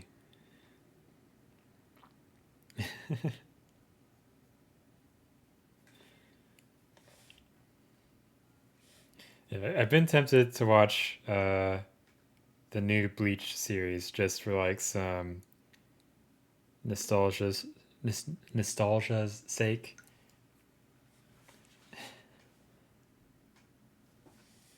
Um, 'Cause that was my go-to shonen when I was growing up.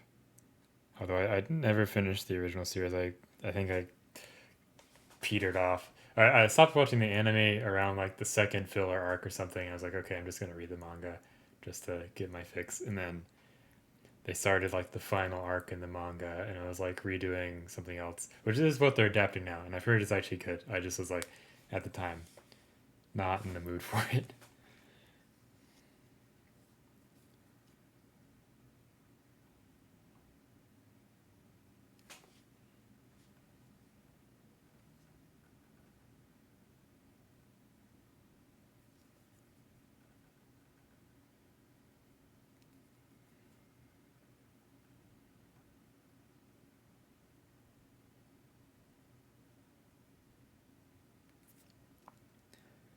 Yeah,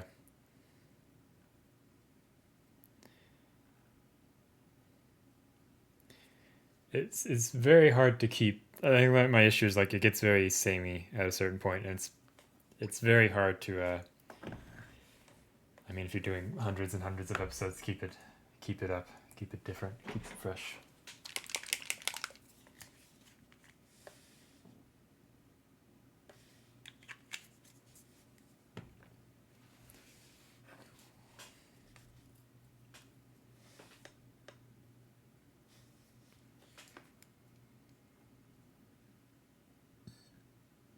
Excuse me.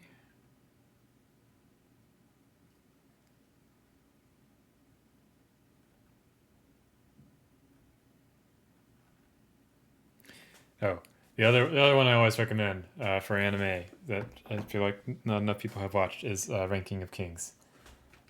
Ranking of Kings is good. That was probably my favorite series from last year. Turn that down. Okay. Why is it so warm? I don't want it to be that warm. Oh no. Oh no. Do I not have? I do not have that set up here. Okay. Can I click elsewhere? And then, yes. There we go. Okay.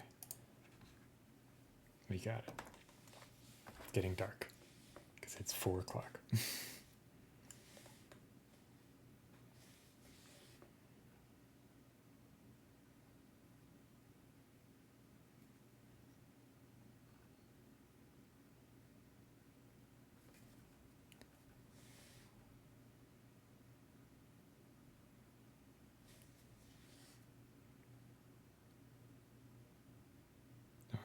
The other series that Anna and I like a lot is Spy Family. But I feel like most people know about that one already.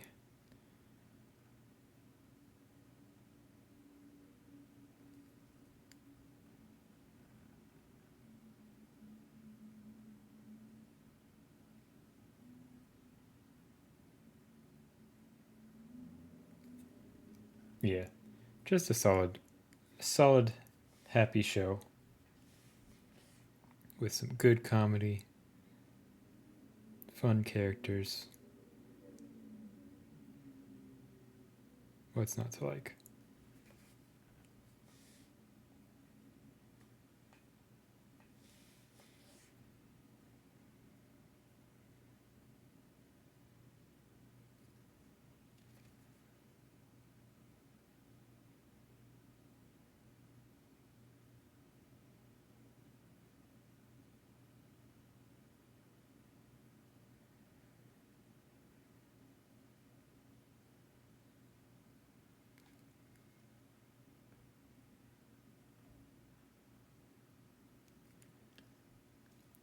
So I saw a clip from that pop up on something, and the animation looks really cool. And like the clip I saw was like there was like a scene in like the first season that they redo in the second season, but they make it all like nightmare-y, demony, but it's like the same stuff going on screen or something like that. So it looks interesting. No idea what it's about.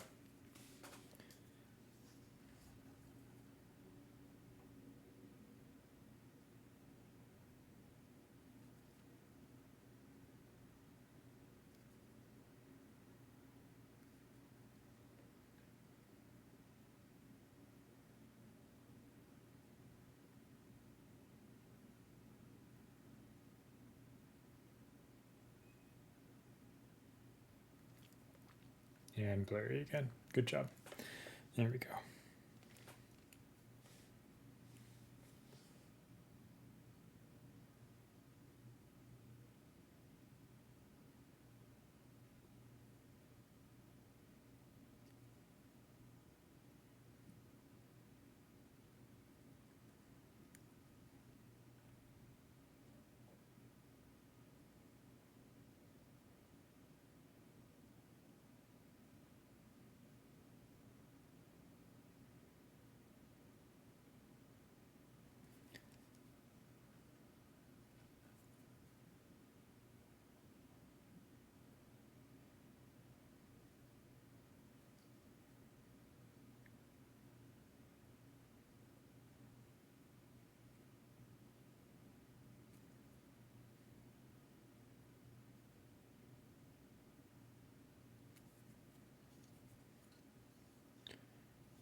Don't like that.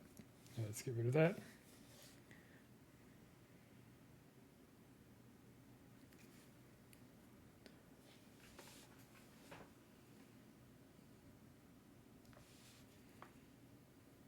Oops.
All right.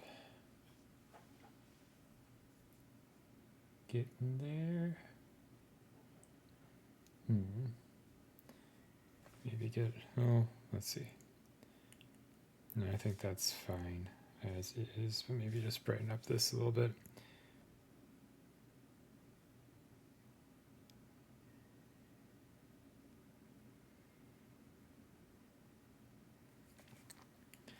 We have to do the stupid hair thing at some point. Ponytail, whatever it is.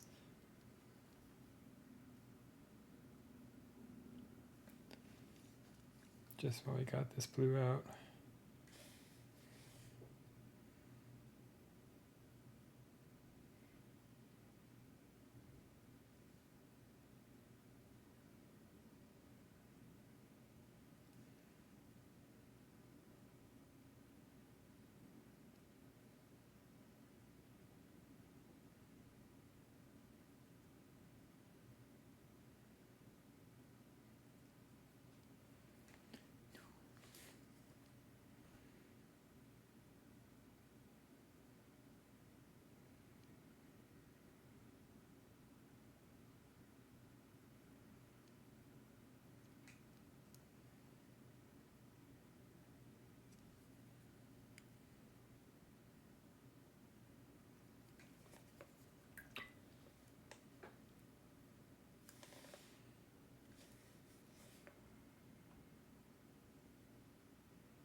it was in the way again. Good job.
Just taking a look, seeing what I want to change.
I'm going to just do a very thin glaze with this iron hue on a couple areas just to see how I feel about it.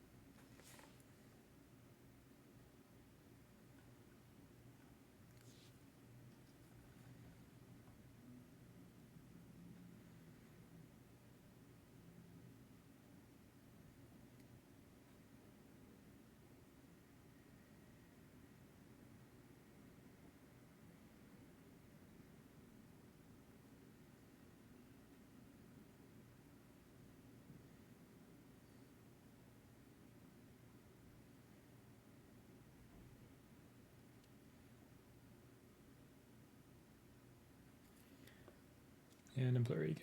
Good job. Okay, now we're back.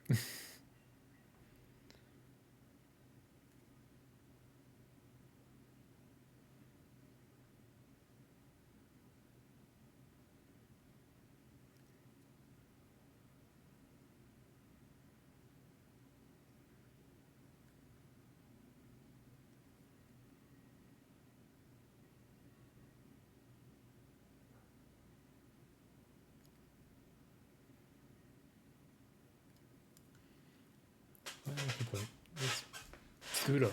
There we go. Maybe it won't get blurry. There we go. Okay, cool.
Okay, let's fix some stuff on the helmet, like this weird line that we decided to add last time that doesn't really make any sense.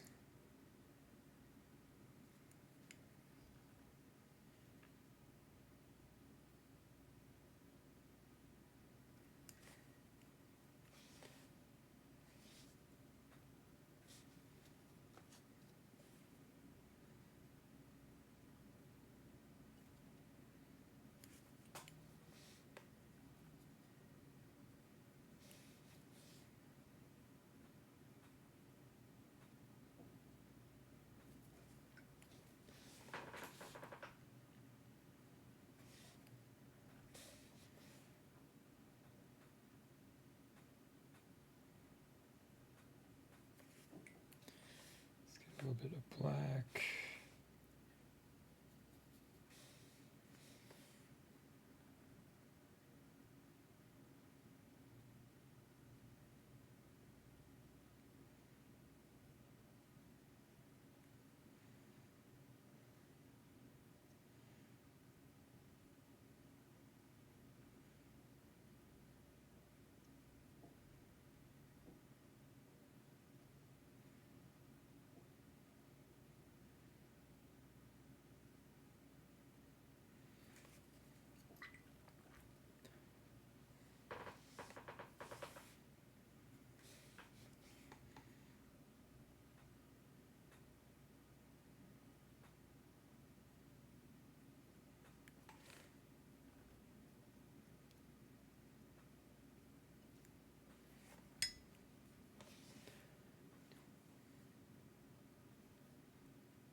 One reason I keep flipping into this angle is just to get an idea of the cloak that we have at the moment. And try to decide if I feel like it's vibing or not. I think it's okay from like there. I think that's okay as well. Maybe I need to bring the green back a little bit more down here, have to get a little bit brighter towards the darker part. That would be it. This is okay. It needs to be crisped up, but I think lighting wise and color wise it works at the moment. I don't know.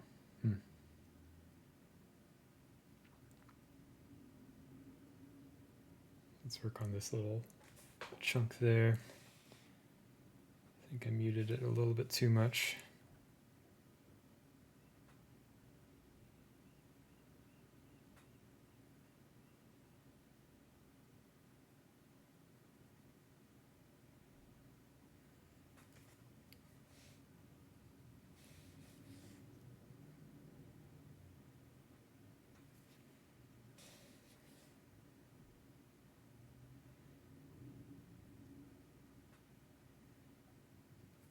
And we have to remember that he has another arm. We glued one on, but we did not glue the other one on yet, so gotta keep that in mind. Let's see how it looks.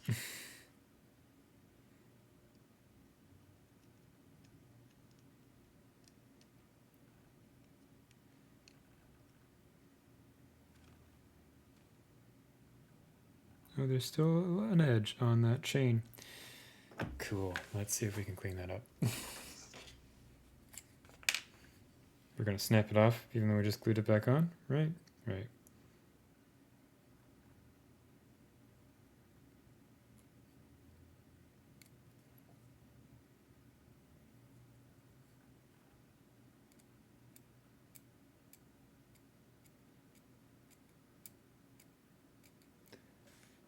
Hello, Minimancer. How are you? I hope you are having a nice Sunday evening.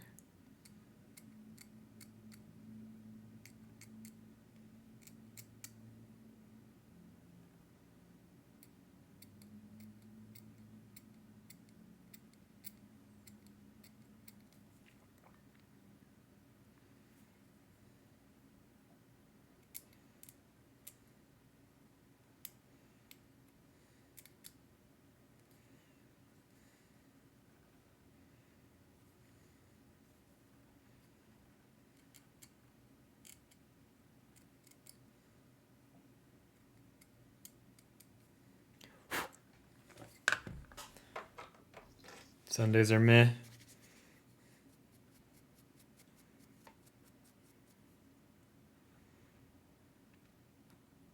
Why are Sundays meh? Work or?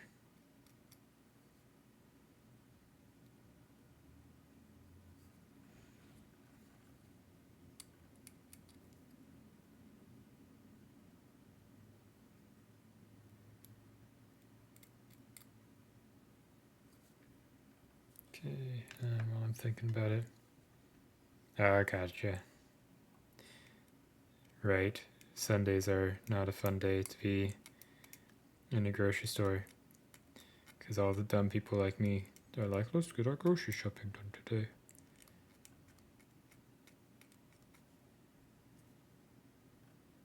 Okay. Good enough.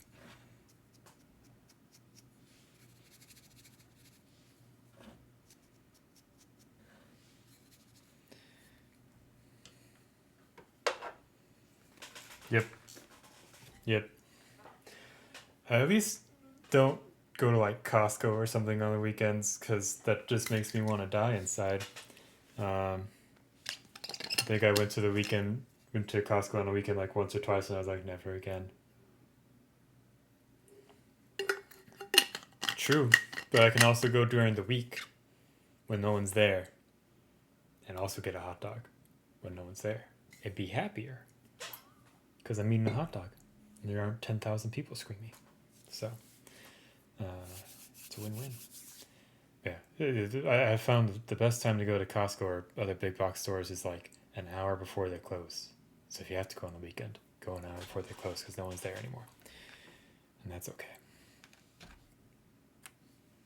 You just have to speed run it.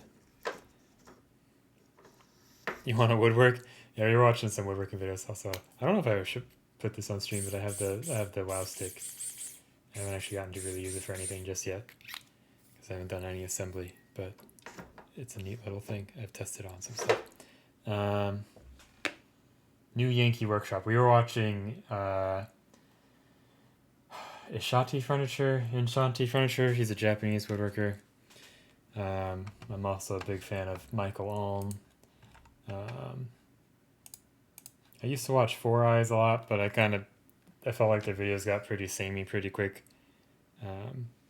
So like the stuff they make, but I don't know. Yeah. I think it's Inshanti Furniture. It's just like a dude and his wife and his dog making furniture. He's got like a huge woodworking shop with a bunch of old tools. It's cool. Yeah. So there's a cool I forget the name of it. I think it's like structural timber or something like that, where basically they started making beams and such that you can use to make really tall buildings out of wood.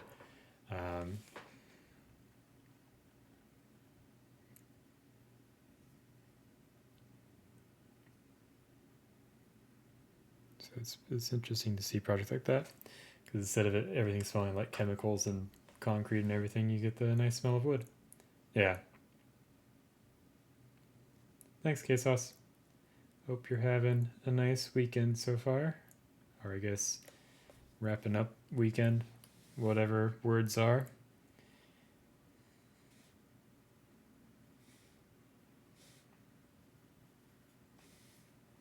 Yeah. You had to work today? That's not fun.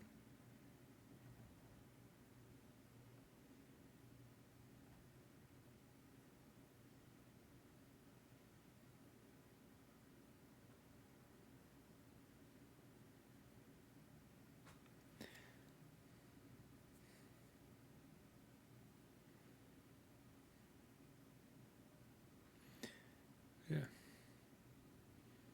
Let's see. Yeah, but like the stuff I'm talking about, like a new apartment building, I think in Minnesota or something, is like now the tallest wood structure, or was for a little bit. That's neat. It's cool stuff. It's good stuff.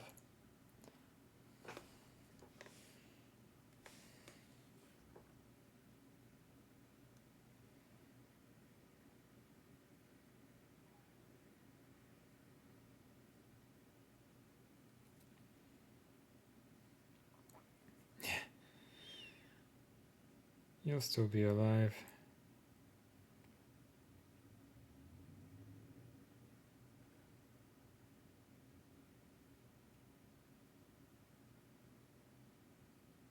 Yeah, I would like to have some sort of small wood shop. It'd be nice. Woodworking's fun. Although I would, like my dad's shop didn't really have any, like sawdust management, so it was always a mess. So I would definitely invest heavily in that.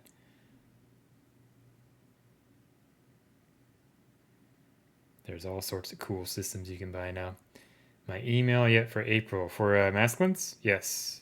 Well, I got the email asking me to confirm my spot, and I said yes, I confirm.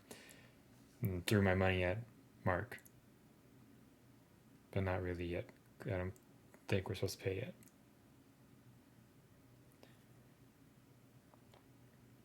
Yeah, the natural progression of software engineers is to eventually just walk into the woods and never return and just make furniture. It's $500, yeah. Which for two pretty much full days of masculines teaching you seems like a pretty good deal. I believe it's 2 days. Two and a half days. I have to look at the PDF again. Yeah, lunch is included. The mini is included. Yeah, I have no idea what we'll be eating, but probably like Jimmy John's or something.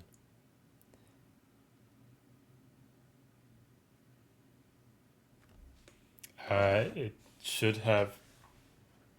So I have it over here because you were looking at it earlier. It should have a card in there, which I'll not show the other side on screen, but you should have a card in there. And on the other side, there should be a QR code that takes you to the video tutorials. So if you don't have this card, I can send you the link after this of the video tutorial stuff.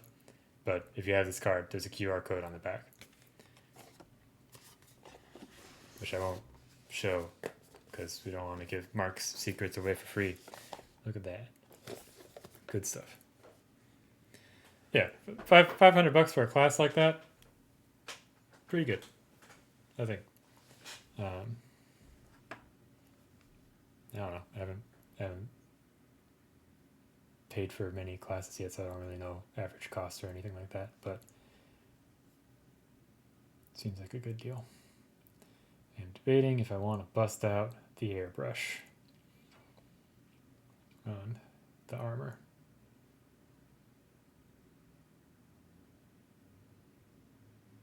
Well, I mean, you're getting the lumberjack with the class. Aren't you taking the class, K-Sauce? You have a private class in mask. Well, that's better. So, airbrush, yeah. I'm just trying to figure out what to airbrush and if I'm happy with like placements of light and such yet. And I don't think I'm quite happy just yet. I think what I want to do. This is the. God, I probably should have taken that earlier. Yeah. Yeah, it's cross ocean trip. So he's flying from Spain to. I'm guessing he's flying into Seattle because I think Seattle's first. So I think what he's doing is flying into Seattle, teaching class in Seattle. Someone's driving him down to San Francisco, teaching class in San Francisco, driving down to San Diego, teaching class in San Diego. Yeah, transatlantic. Sound like you're a 1920s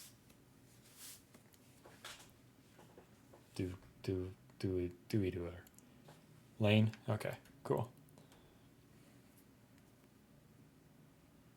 Yeah, so 16 spots a class, $500 a head. At least the 16 spots for the Seattle class. I assume it's about the same for the rest. It's a decent chunk of change, but I mean, again, have to do all the materials, get the space, do all the driving, do all the flying. Yeah. Taco Bell on the way. I'll take him to Chuki's, the good tacos up here.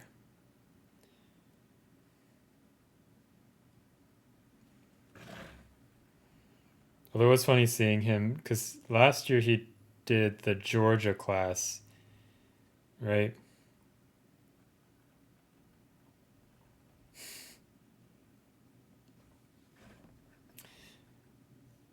No.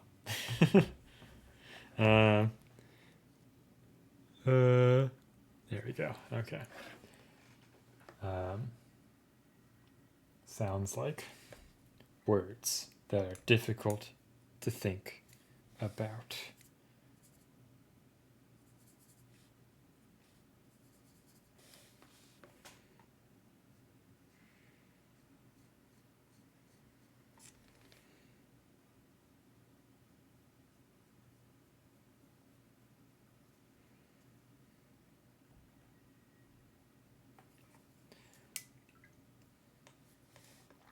Words sound like I don't know where I was going with any of my thoughts anymore.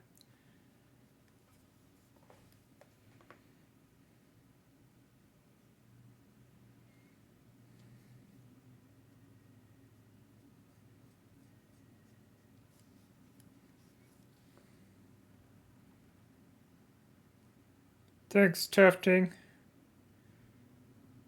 Welcome to the chat. The dwarf's belt buckle. Green gold. You're talking about the dwarf that you're working on at the moment, right? The Black Sun one.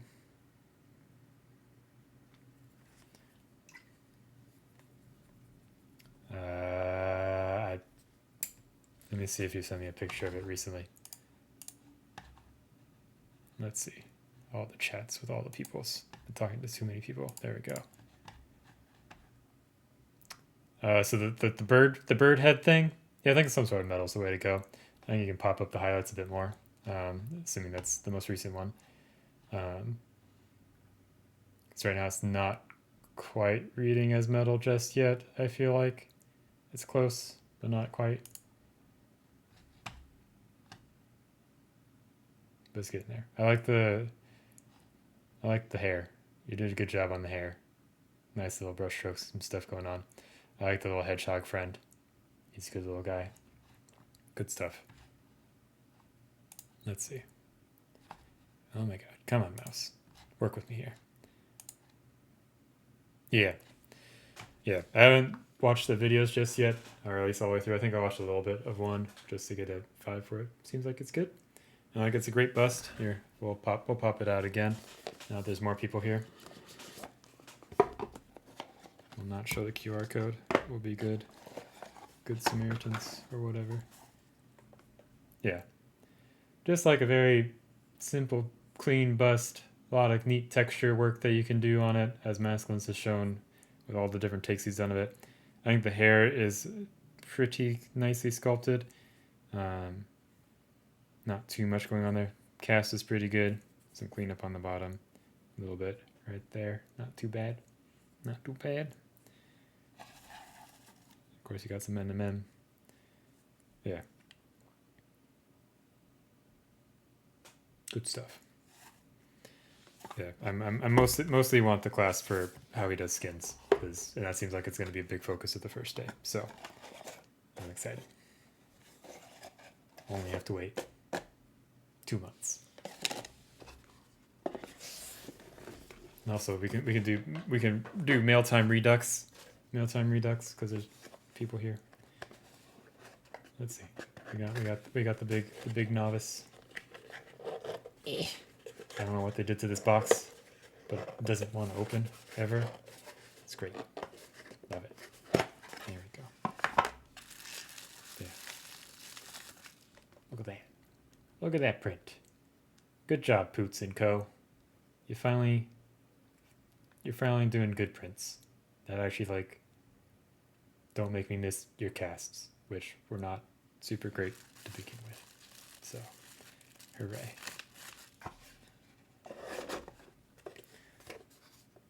Yeah, she's not single part. She's got... No, I just closed the box. No. There we go. Okay. We got it. Got it in one. She's 4 parts, I want to say. Yeah, so body, 2 arms, head.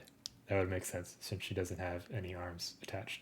So, everything seems to fit pretty well from when I did the test earlier. And the print quality on the head and stuff is good. So...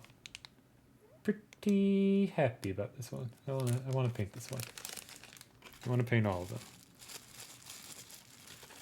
Anything glaring? Work on the dinosaur. Let me take another look real quickly.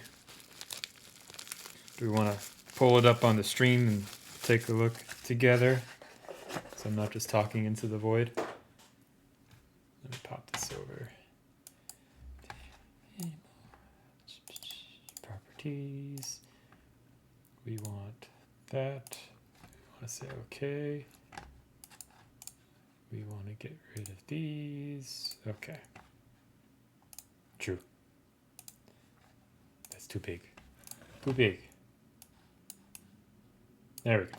Okay. So yeah, sword handle, not done yet. Hey Dan, I'm doing good. Hope you're doing well. Good as well. Wow, words are hard. Let's see. Yeah, so I think we talked about the belt buckle. I think if you pop the highlights up a little bit more on that, it could be good. What else is standing out to me? I like the watermelon in the basket. Oh no, those are more mushrooms. It just looks like watermelon from the thing. But the mushrooms in the basket look good. I like the basket overall. I think that's nice. I think maybe not for this piece, but for future pieces, I would like to see more variation in the skin tone, which I think I tell you a lot. like especially her arm that's holding up the mushroom. It's a bit flat, I feel, and I think you could do a lot more with like highlighting and shading, and uh, I think like try working with like some reds or um, uh, greens into your skin tone a bit more. Like it's tempting to just kind of rely on like the fairy flush stuff and all that jazz, but I think like working in more colors can help make things look more vibrant. I think you did a good job of that on his face, the dwarf's face. I think that's one of your better faces that you've painted. Like you got the nice red in his nose and his cheeks, and the forehead's a bit more yellow. It looks like, so I think you did a good job there. Basket shot. I don't know if do I want to open this right now. Let's see. Let's make sure that opens in this tab. Oh, basket shot. Okay, here we can pop this over here. Basket shot. Yeah, I like the basket. The bone thing in there. Bone you can have a lot of fun with, just like rocks. So you can go crazy with the different colors and all that jazz. Let's pop back over to this one. Broom and wood. I think you did a nice job of the wood grain and the broom overall. Let's see. I feel like I don't know. I feel like I'm always the odd one out, but I always feel like I think your eye whites on him might be a little too white. I don't know. It like I feel like the whole face is very cohesive, and then I get to the eye white and it's a little bit too jarring. Um, I don't know. Maybe someone else has some opinions on that or suggestions. Um, but I think her eye whites blend a lot better with the rest of her face, if that makes sense. Like her eyes look more naturally placed in where on him they look a lot more jarring to me. Um, but overall, like his face, like his beard, like his mustache, I think you did a nice job with the light placement on all that. So, yay. And I think the metal on his belt buckle's good. It reads as metal, like a dollar metal. Same with his little beard thing, whatever you want to call that.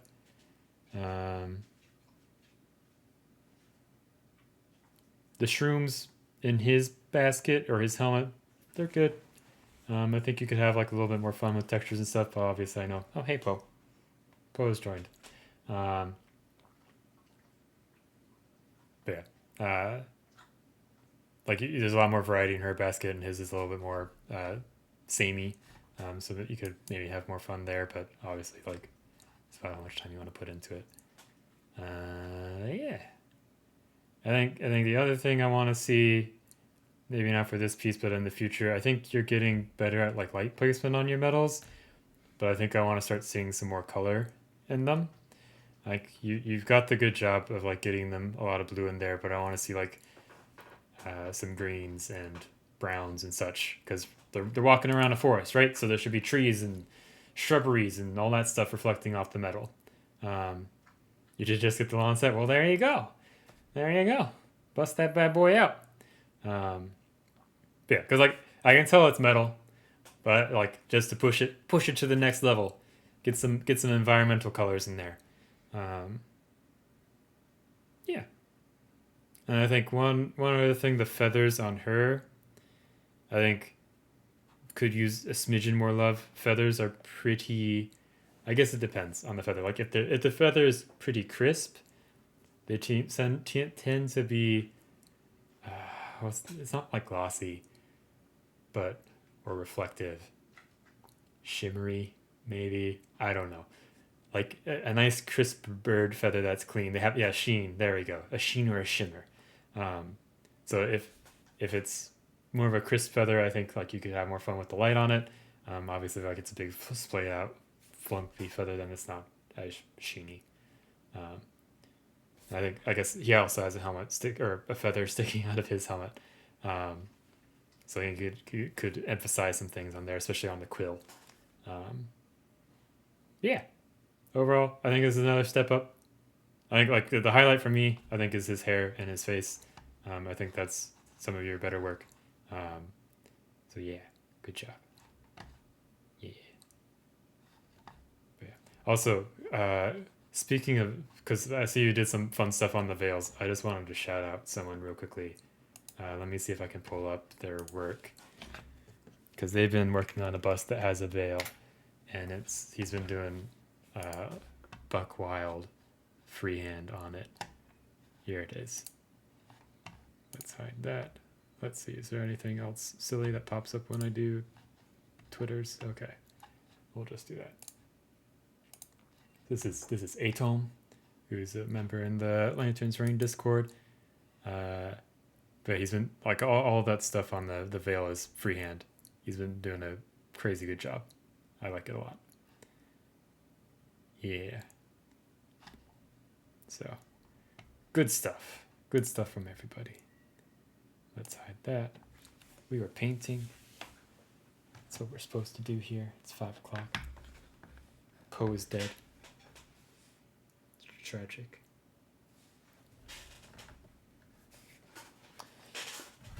Makes you think of... I don't know what it makes you think of. Yeah, yeah. I mean, that's like top tier freehand, right? Absolutely absurd. No, maybe you're right. I wanna. So there's one piece that she's done that. Let's see. Let me pull up. We're taking a field trip. Oh, she has some new stuff. Okay. Let's see. Where is it? It's like all her stuff is crazy. But this one. This one. Wait, that's not the one I wanted. Is it this one? No. Is it this one? No. Where's the... Is this? Yes, it's me. Because I asked the question. And she says she only paints. Because look... Okay, so here's the close-up of the finished thing, right? Right? And that's the sculpt.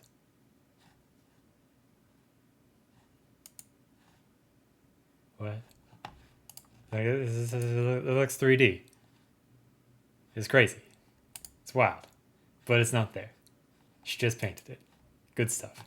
Anyways. I think, was it Will? Yeah, let me...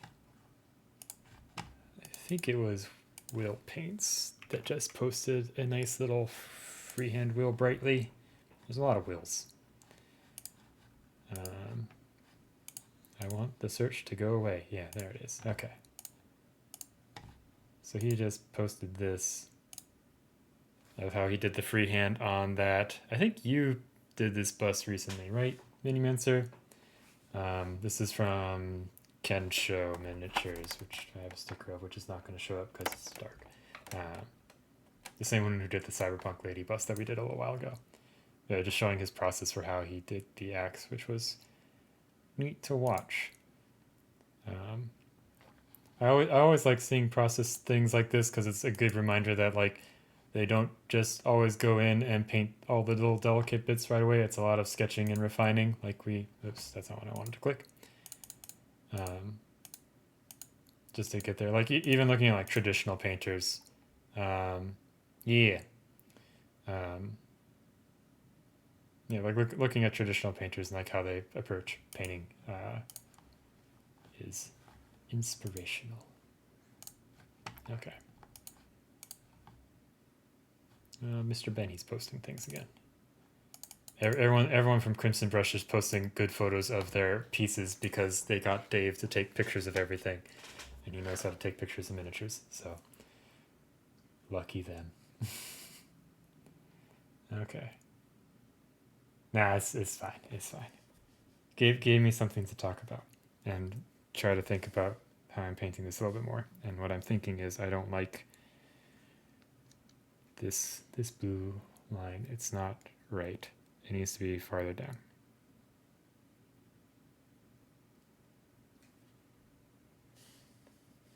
No problem. Always happy to. It's good for me to like look at what people are doing and try to think critically about it. It's helpful. Oops, our red oxide has overtaken our orange.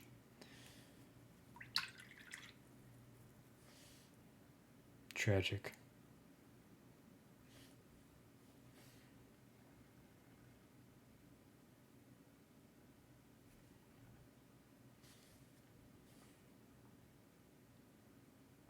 Am I on screen? I am on screen.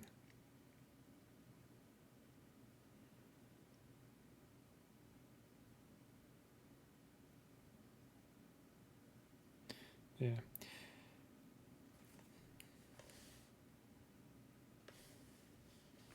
So I did not set out to do like a craft worldy vibe for this, but I feel like that's where we are at the moment.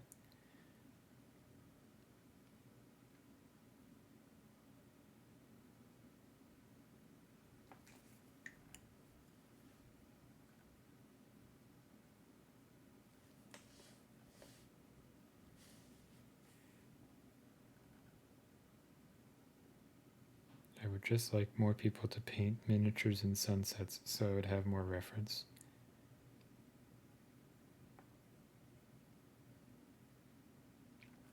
Or take photos of people in sunsets.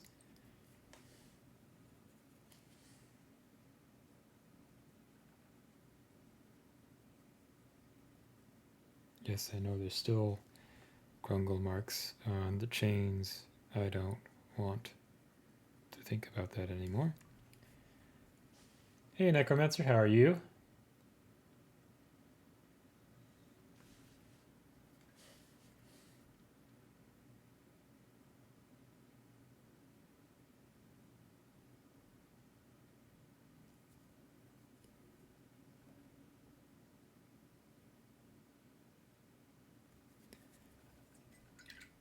Hope you're doing well.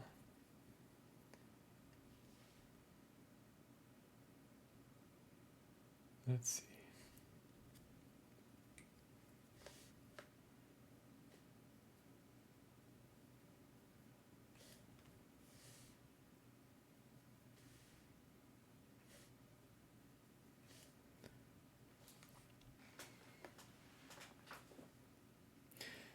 Yeah, so my goal was like sunsetty armor. We'll see where it ends up. I don't know. I'm just kind of going with the flow now. Because like I'm enjoying the colors and I don't want to like tone it down too much.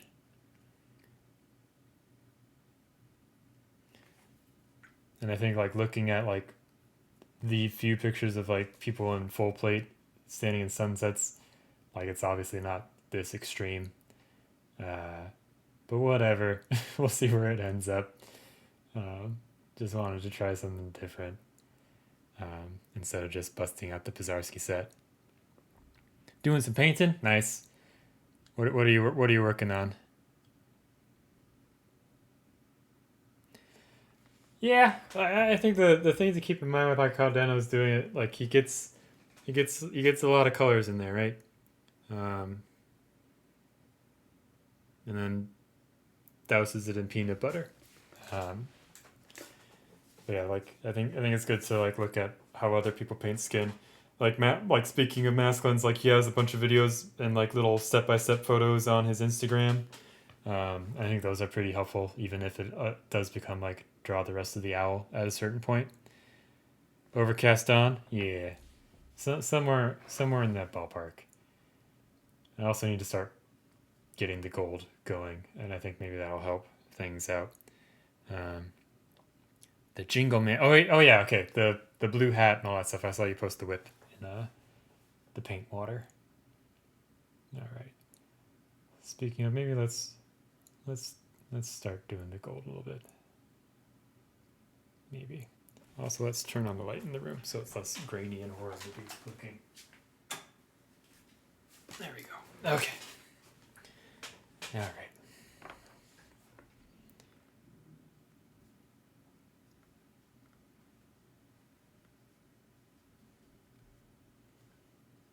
I also want to resolve that at some point. Hop into the spray. You have a spray booth? All right. Have fun. I am jealous of anyone that has a spray booth after having my air purifier running all day Friday. I'm wearing my mask.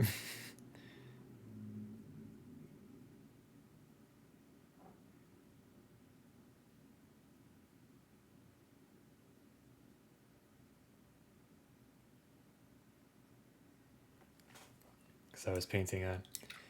I have the little shitty generic booth, but it doesn't do a good job. Um, I don't know if I just got a bunk one or what, but it really just does not suck in any particles. It helps keep things from going all over my desk, so I do set it up if I'm doing like a longer airbrushing session where I'm more worried about overspray. Um, but yeah, it just does not suck. So I guess it does suck. Ha ha. Jokes. There we go. Okay. Let's go back to painting. Okay. Yeah. Yeah. Well, I would imagine I feel like maybe the open window does more than the booth does. I've looked at like the huge booths that you can get, and I dream of the day where I can just get one of those and just have like a nice permanent setup.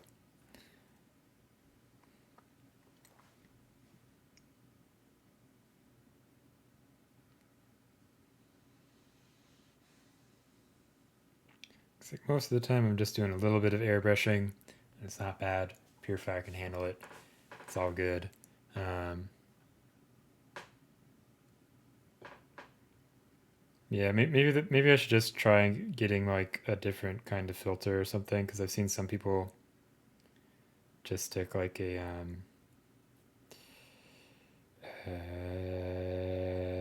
like an AC slash what are those things called? Furnace. There we go.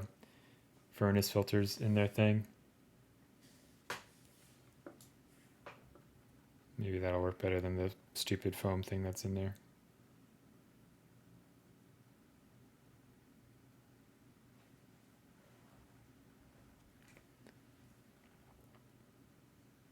Yeah.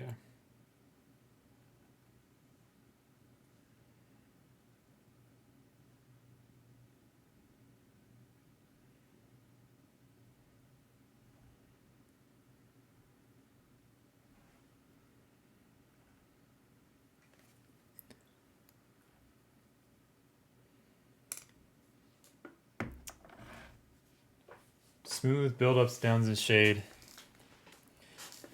Yeah, I think that's a common problem with a lot of like textures and things, right? Like people think uh, like they just want smooth transitions from light to dark, and like that's not what you always want. Like I think that's why NMM is hard for a lot of people, right? Because it's like a lot of sudden jumps, and you just kind of have to lean into it. Um, I think a lot of that's just like for skin at least is like learning the volumes. So actually, Marco NJM, not just Mecha, whatever his other names are. I just put out a nice video talking about books and how some of them are useful. And one of them's like a anatomy book that has a bunch of reference pictures of a bunch of different people and a bunch of different skin tones, where it has like a photo, a musculature drawing over that photo, a, a sketch to kind of show you how you would go about drawing those volumes, and then like a planes thing if you were going about painting those volumes. I'm kind of tempted to try to snag that book. I just don't remember the name of the book off the top of my head, so you'll have to go watch Marco's video.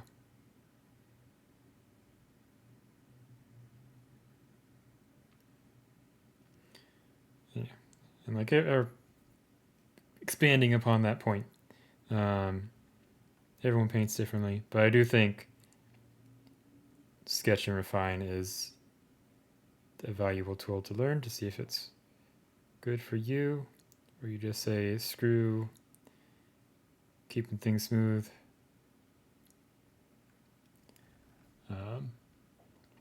Until you're getting closer to the end, obviously. Then you can decide if you want things to be rough or smooth. But just kind of figuring out where your light placement is and all that jazz, it's much faster to just do it with sketching.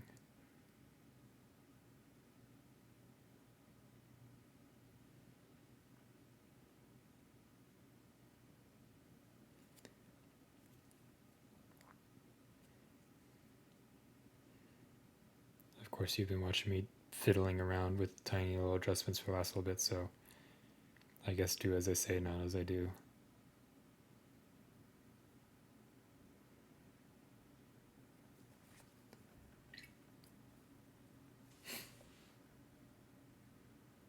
I do like that angle, but I think I wanna, let's get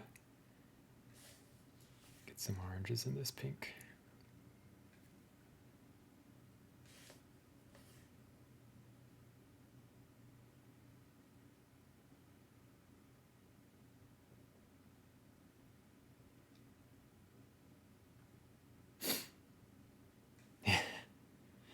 Well, you gotta, books and videos and all that jazz can only do so much. You gotta keep doing it, right?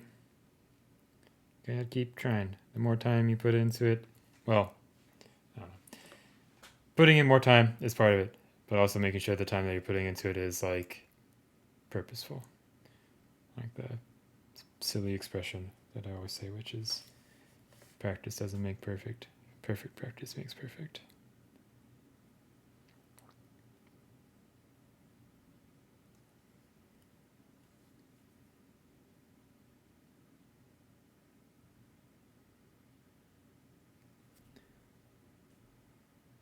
Hey Dave, how are you? Yep, exactly. That is a classic music teacher saving. I got the practice doesn't make perfect, perfect practice makes perfect from a Jay Bell, second baseman of the Arizona Diamondbacks during the 2001 World Series and other years. But his kid was on my little league team, so he taught us practice a few times, which was really cool. I'm doing good. Painting, trying to figure this out. I'm starting to get to a place I like. Maybe that's the move. Move it a little bit more towards silver. Because I kind of like the color going on in this area. Text. Yeah, that was definitely a huge thing in music. It's very easy to learn a piece of music wrong, and then trying to unlearn it and learn it correctly is a pain in the ass.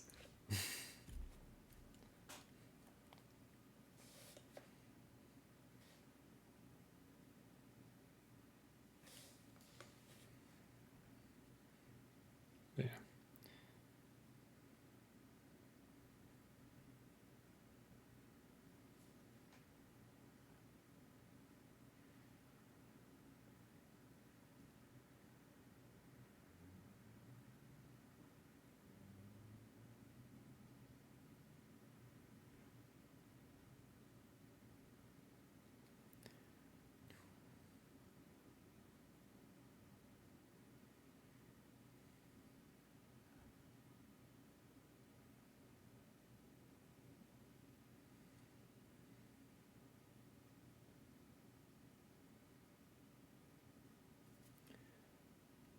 Yeah.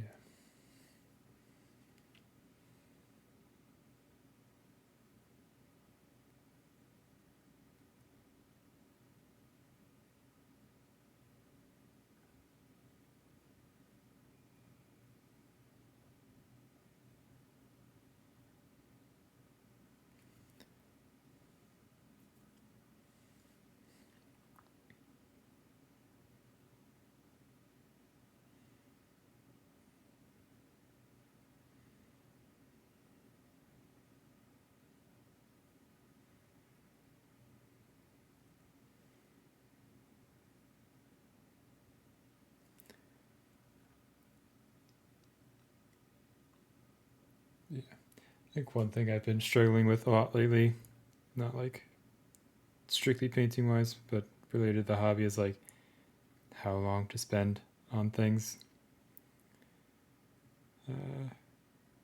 Because I'm at a point where I want to keep pushing and trying to like get up to the next level, but I also just want to finish things.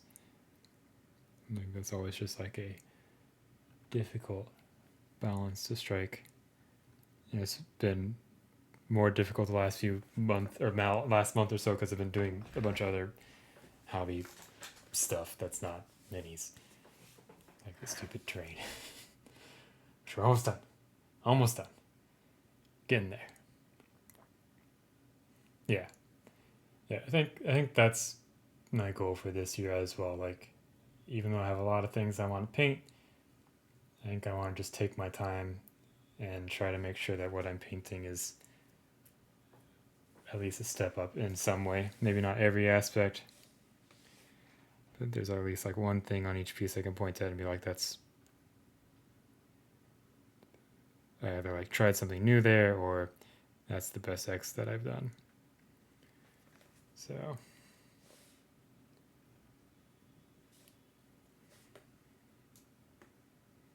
4 entries in November. November being Monty, or I don't know what else is November. We just talked about Nova, which was September. Nice. Are you mostly sculpts, right? Or are you gonna try to paint some stuff for it as well?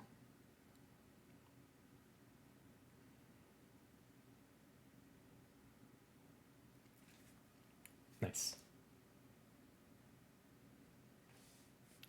Do you have any ideas, or still kind of in the thinking stage?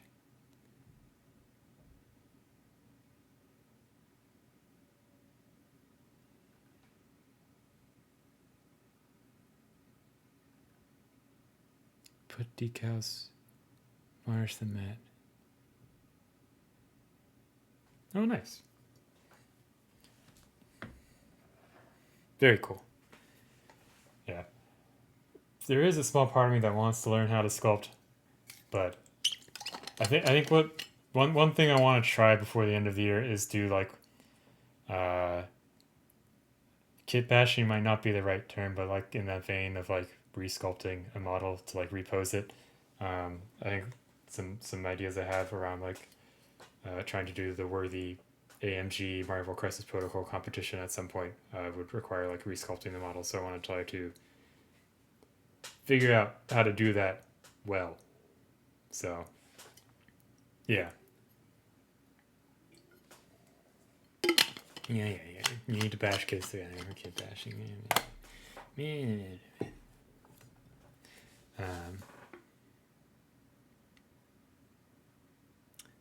could peel off the layer of varnish. What are you decaling? And what are you peeling off? I'm confused.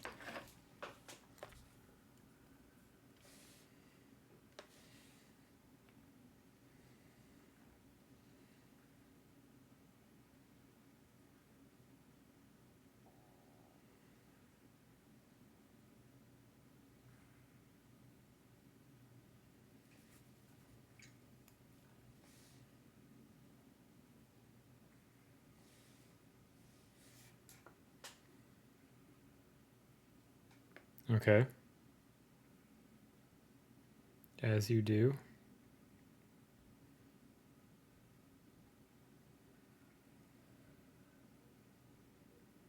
Okay.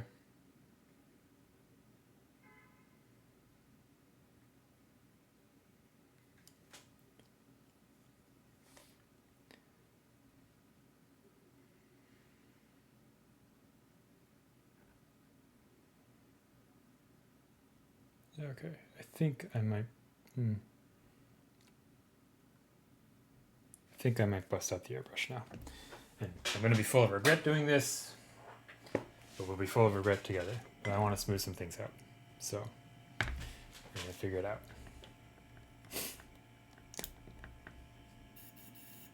Yeah. It causes a tear in the varnish. Okay, what kind of varnish are you using? Because I've used. So when I do decals, if you're from the terrible island off the coast of Europe, they say decals for some reason because they have to say everything neatly. I usually do gloss varnish, let that cure, and then the application is put some microsol on it. Or actually, what I normally do is I put micro set on the piece, then I put the decal on, then I cover it with micro sol, usually.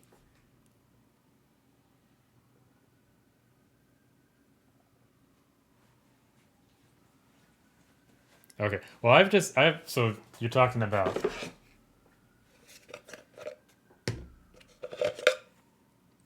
this stuff, right? Right? Yes, no. Because I will say I've had like nothing but problems with the polyurethane varnish. Like it always just peels up. Okay.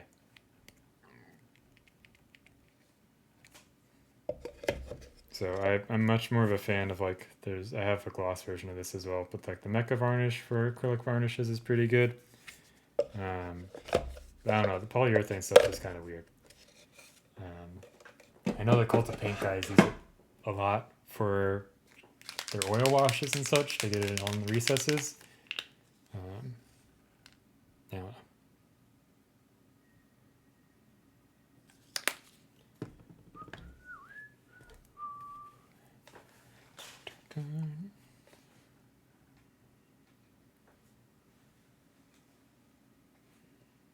Okay. Yeah, so the poly like so I would use it on a few things. I use it on like some plinths and stuff like that. Um, I use it on something else, and we'll just like I would take like the tape off, and the freaking varnish would peel off as well. And it's just like it all just kind of rubs away. I don't know, but like if maybe it needs to cure for forever or what.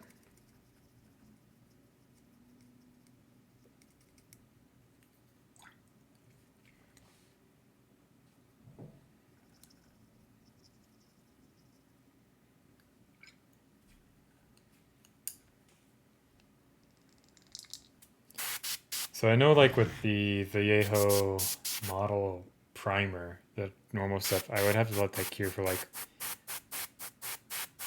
a couple weeks if I wanted zero chance of it peeling.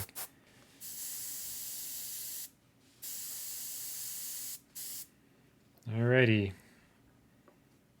Full of regretty. Let's turn this down a little bit.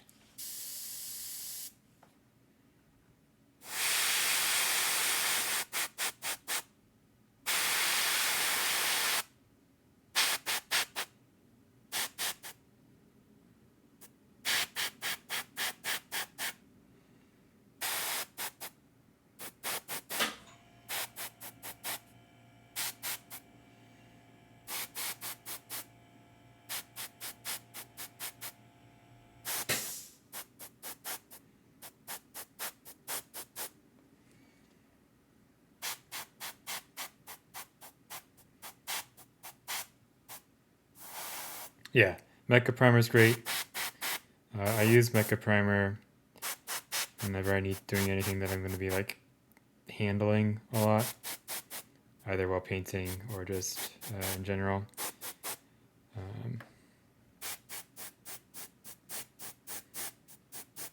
But if it's going to be on some sort of holder or something like that for most of the paint job, more for display, I like Pro Acryl. That's my go-to. I find that the Vallejo Mecha, like it's very tough and provides a good coat. But usually it takes me like a layer of paint or so to get like a nice painting surface. Yeah,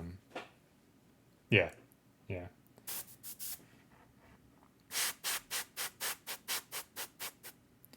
I did find a good combination for me to get a painting surface that I liked.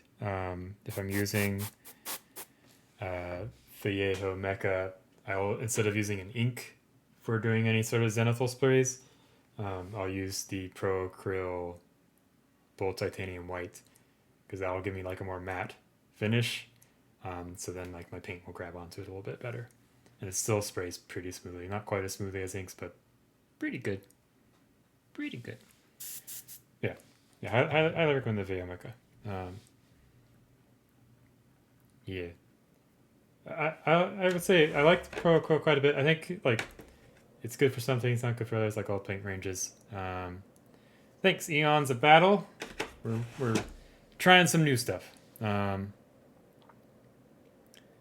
think there's a difference between texture stuff? What kind of texture stuff? Oh, like the texture paste you were asking about last time, right? Or a couple times ago.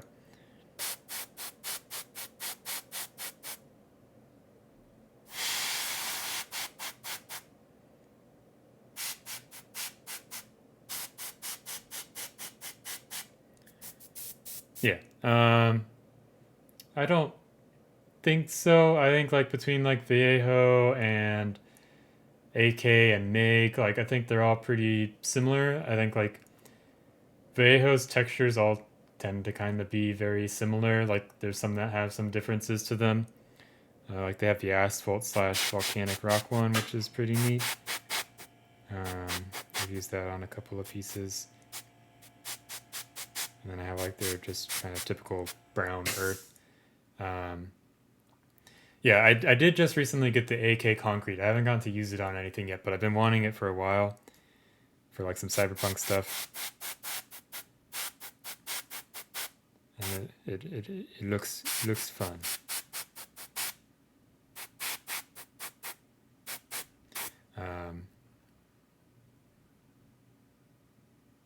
Yeah, so I mean, if you want, here, do we want to take a look at my texture paste real quickly? At least some of them. I think this is all the non-snow. Well, there's some snow ones in here because I bought even more snow stuff. So we got a variety here. This is heavier than I remember. Oh, there goes all my sandpaper. That's okay. So we got. If you're at the art store, you can just get some acrylic mediums, and this is similar to a lot of these texture pastes. So I like this light molding paste for melty snow. It dries kind of like a little bit transparent, but still has some like whiteness to it, and has like some grainy textures. Is it this or is it the what? Or is it the other one? It might be the other one. What am I thinking of? It might be this. It might be both. There's another one that I have somewhere. I don't want to give bad information. Let me pull this out. Good boy, Paul. I know. So many noises. You don't like noises. Everything should be quiet all the time for Poe. Oh yeah, this is the other snow one. Liquitex Natural Sand. This stuff can give you a nice melty snow effect. But I think light molding paste also does. Okay. That's it for that box. So we can put this box back. I don't know. Any army can be in the snow. I mean, Space Wolves is the obvious one, right? You love Marines. Paint some dog boys. This I would put on like almost all my dioramas for a while. Any miniature D&D thing is just like a nice muddy texture. I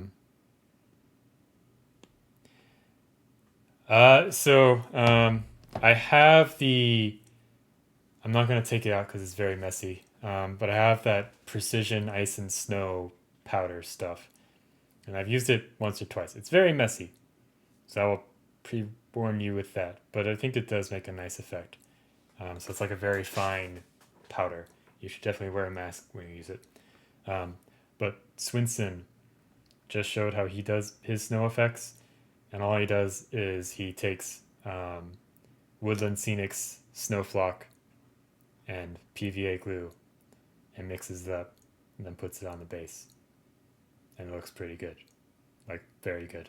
Like, if you've seen his Black Crow box art of the dwarf on the boar, that's what he did for it.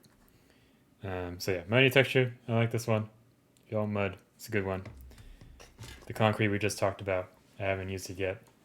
But it looks pretty cool. I also just got these because someone was talking about them. So I have snow sprinkles and ice sparkles. So yeah, Poe decided to leave us. I've been using these a lot more lately. Um, I don't know. I just got these because I like supporting Monument. These are pretty like typical um, texture pastes. He was on the bed. He just jumped off, ran away. You missed him. Yes, yeah, exactly. Tufting. Yeah, like every time I open up the box that has them, it just like there's like a little poof of cancer smoke, probably, but I don't think so. Uh, but yeah, I like to mix both of these together, basically, so you get kind of a nice mixture because they're pretty uniform. So mixing them both together, you get kind of nice variation. So my Kingdom Death bases use these. I think they're a little bit pricier per milliliter than Vallejo, but I don't know. They're a neutral color and they match the dark neutral gray primer and all that jazz. This was my first texture paste. It's it's a thing. It's okay. It's basically equivalent to this, the fine texture. It's pretty uniform. Looks like sand.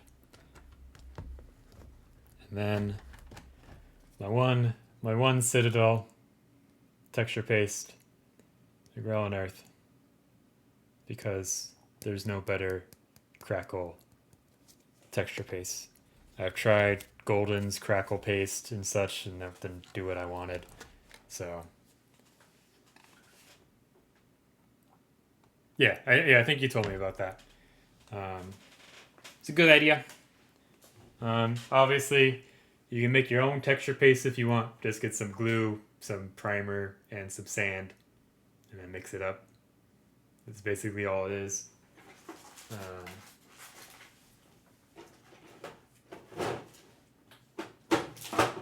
So, yeah. I just like texture paste because sometimes I don't want to deal with sand because, you know, it's coarse, gets everywhere. All that jazz. Oh, I'm on a Po toy. Cast it into the void. Back to airbrushing. That's what we were doing. Well, take it from your backyard or your front yard or your neighbor's front yard, right? Just know that if you take sand from somewhere, you need to bake it, usually. Yeah.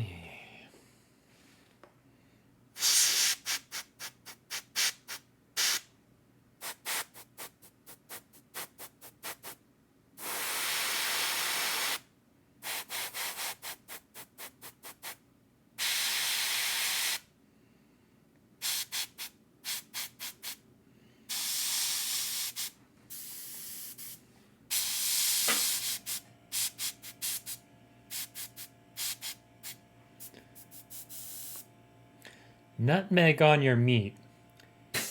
No. Cannot say I have.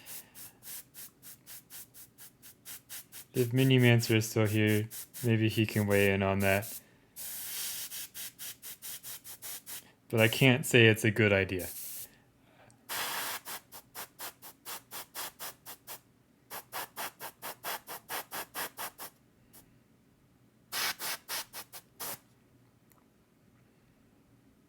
Okay. Well.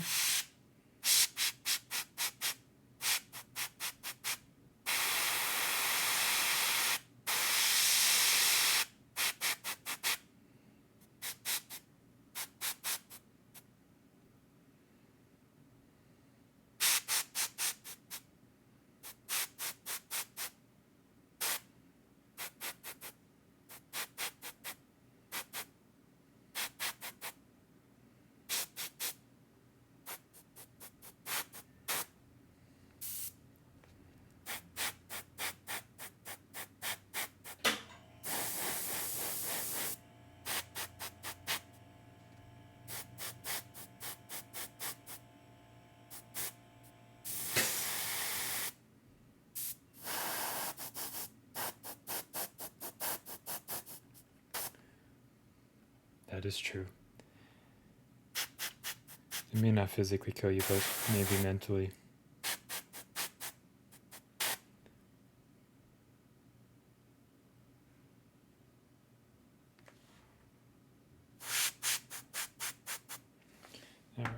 let's dump this.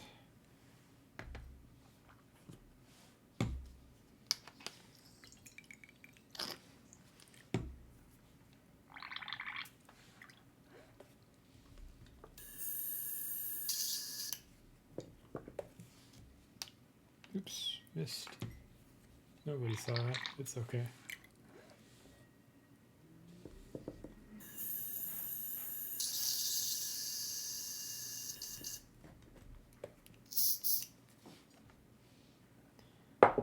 Okay. I guess that's an important question.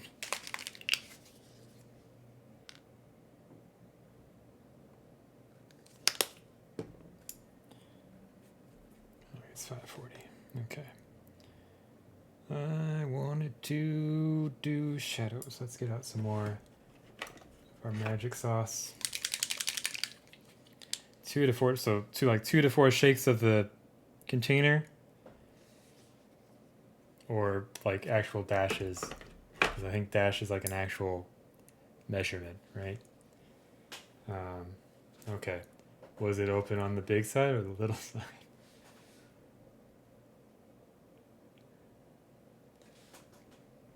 Cinnamon can work pretty well with a lot of things, a lot of savory things. I would. There's some spice rubs I did with like chicken that have some cinnamon in it. It can give you some interesting flavors. Nutmeg is just like a very, very particular flavor, I feel. So we'll see. We'll let Crypt report back on if nutmeg steak is a good idea.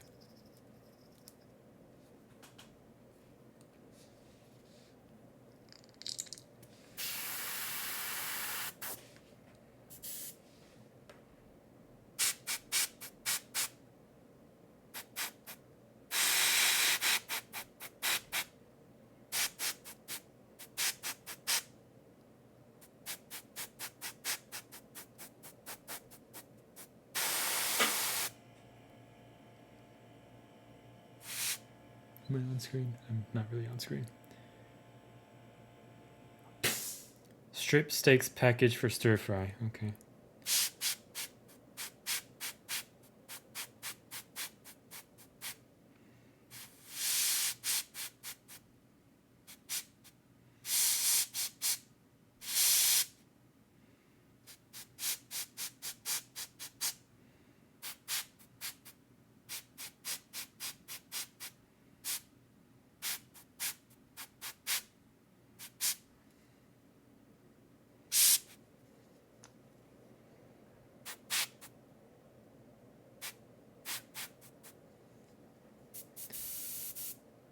Oh dear.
We need to do some more work on the feet, but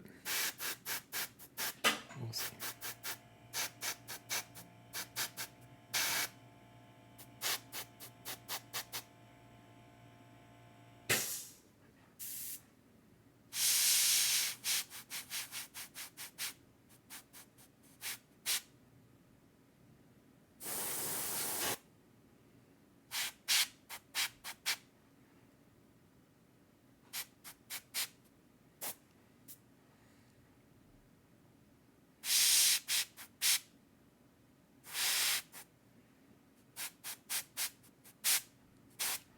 Okay. sauce on that last pull, but it's okay.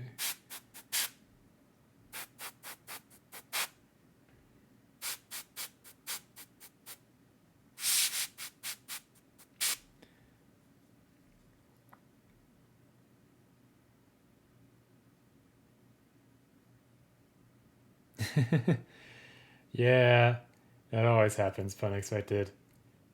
The worst one recently was the transparent Neko Galaxy figure that we did, because you can't see anything on that figure with the transparent parts until you prime it, and then you prime it, and you're like, oh, there's this giant gap here.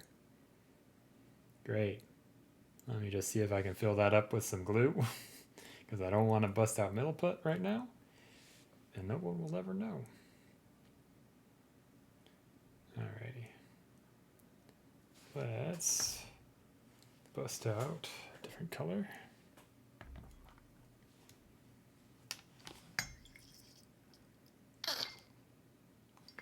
Fun.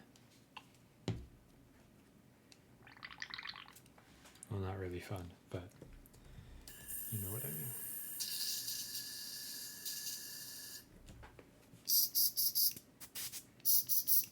I think we're gonna do this last little airbrush step, and then I'll probably finish up, because I should walk Poe, get him food, get me food, all the food. Not many. So one picture I did initially pull up, it wasn't really for reference, but for inspo, I guess. Vibes, good feels. I looked through my Brahm art book. I'm trying to see if I have the picture of it. Where did it go? There's the good bento I had last Sunday. That was very tasty. I thought it was in here. Where did it go? Is it gone? Did I delete it? Maybe I deleted it. Let's see if it's in deleted. 1 second.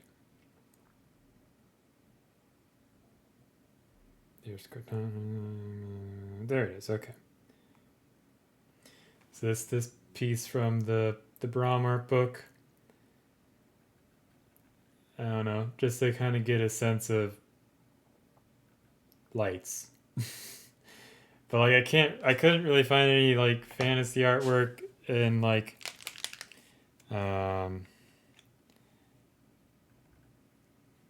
I had like a strong sunset of the color that I wanted, or real pictures. Yeah, I was trying to look at like, yeah, I'll have to see if there's anything from Jesco. I was trying to find something for Zeta, because I was like, there's got to be a Frazetta piece, right? I couldn't find anything, but I did just buy, so I may have stopped buying minis, but I've not stopped, well, not unlimited minis, but I haven't stopped buying art books. Because I did a bunch of stuff last week, and I was like, my reward is I'm going to buy that Frazetta art book that everyone's talking about. So I have that on the way, hopefully, possibly. So that should be exciting.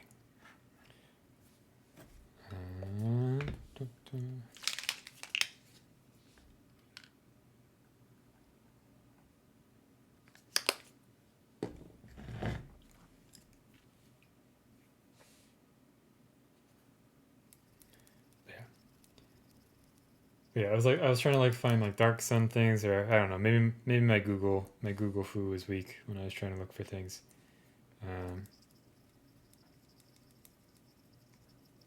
Yeah.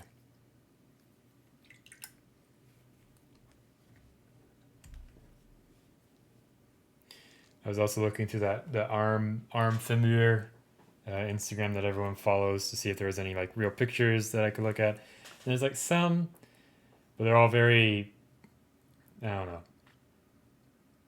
not like quite as colorful as I wanted to try to go for. So we did tone things down a little bit with that airbrushing, but I think that works. We'll go back in and spice some things up later. But now I want to get this.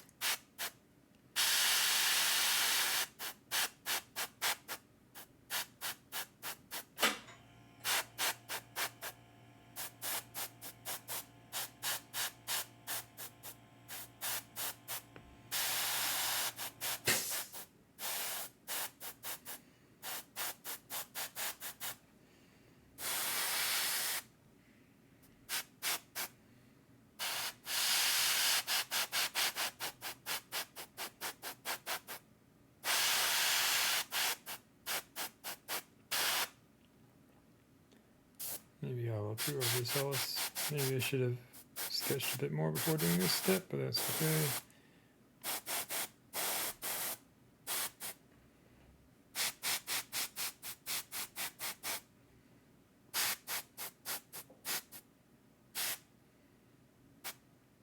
Hello, K-Sauce. Why the crazy face?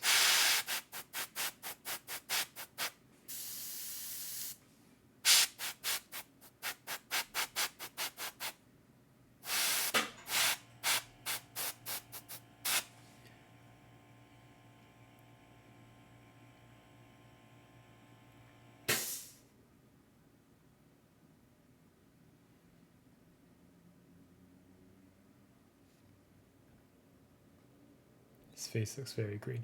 I think I'll probably work on his face maybe this evening. Or, I'll probably make terrain tonight. Eat my vegetables, get that done.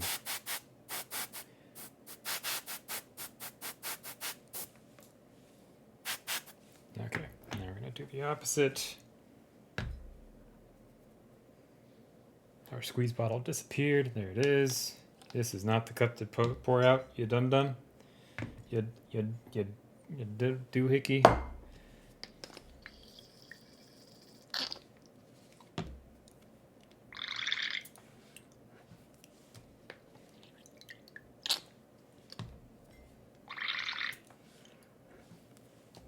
And one more for good measure.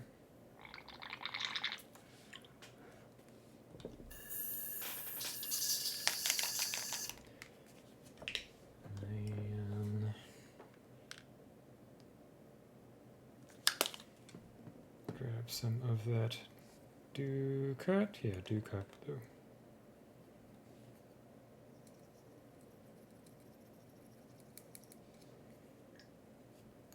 We need a little bit more.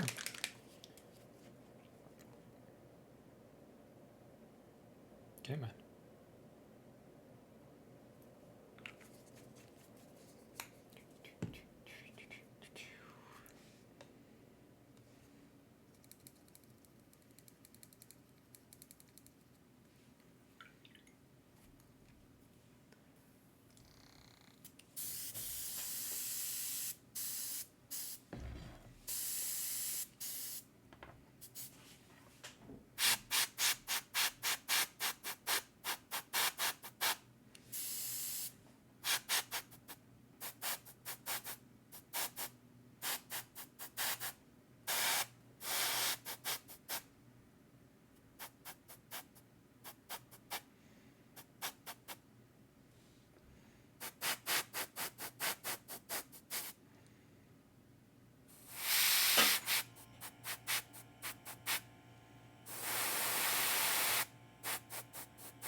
Uh-oh.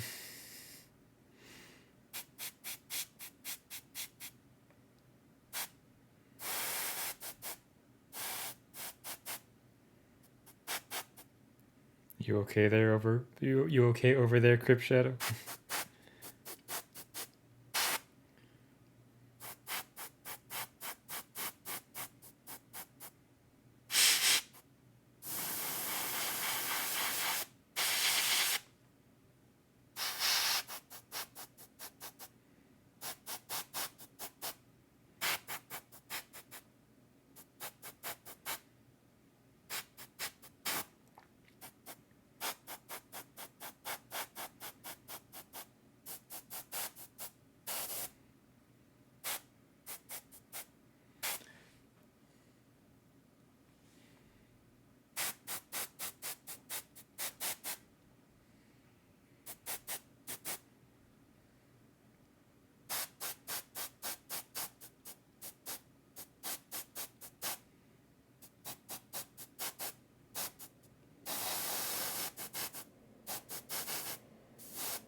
Nice.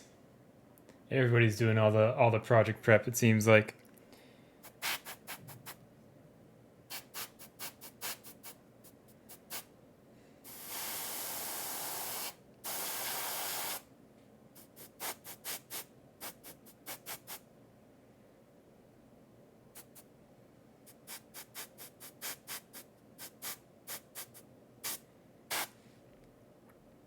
Oh, nice.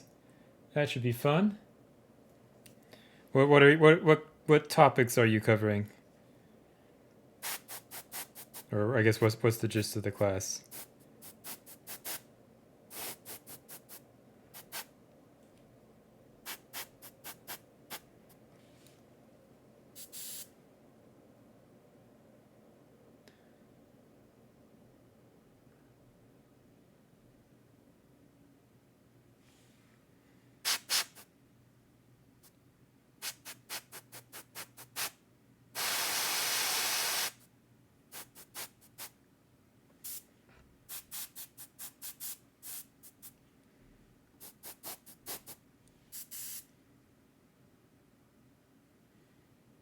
The new Cadian stuff's pretty cool, I have to admit. That Judge Dredd kill team is also pretty neat.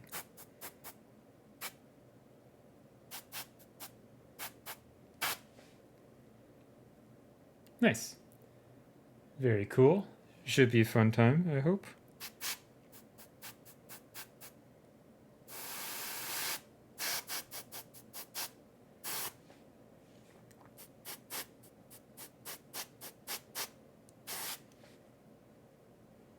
You're gonna be broke, yeah.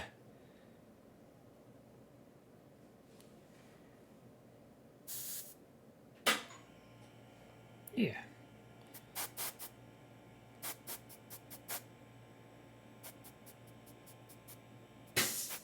Teaching is fun. I have not taught miniature painting, but I've taught other things, and it's enjoyable.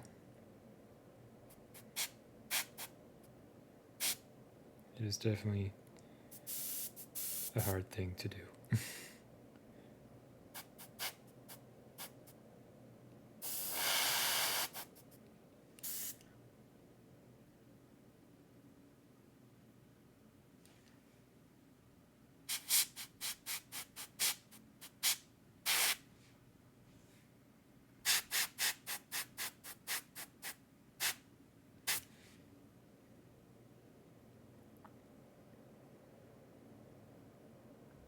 80 soldiers, yeah. I think it's a good chance to learn some speed painting stuff, right? I guess that's one reason why I'm kind of interested in trying out army painting, because I got like that Dominion box that's been, sitting there for probably 2 years now, or whenever it came out. Just to like see if I can learn some shortcuts and stuff like that. Nice. Yeah. I think you mentioned that last time teaching an oil painting class, right? Last time or some other time. Yeah. Should be good.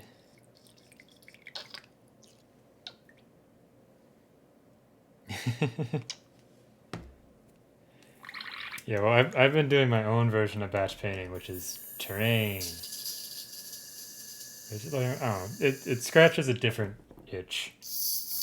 But there is definitely a point where I'm like, okay, I just want to go back to painting minis, where I can think a little bit more. So there's something meditative about like having a recipe and doing it like 100 times.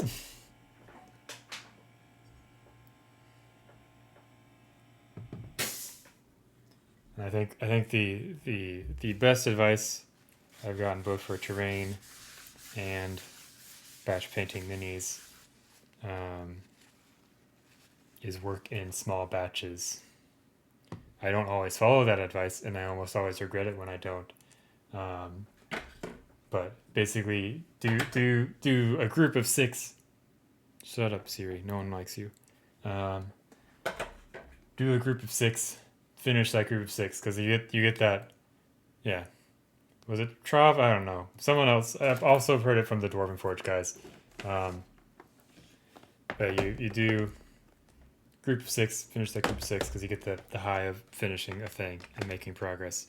Or if you do like, let me do this base code step on 100 miniatures, you're gonna want to kill yourself.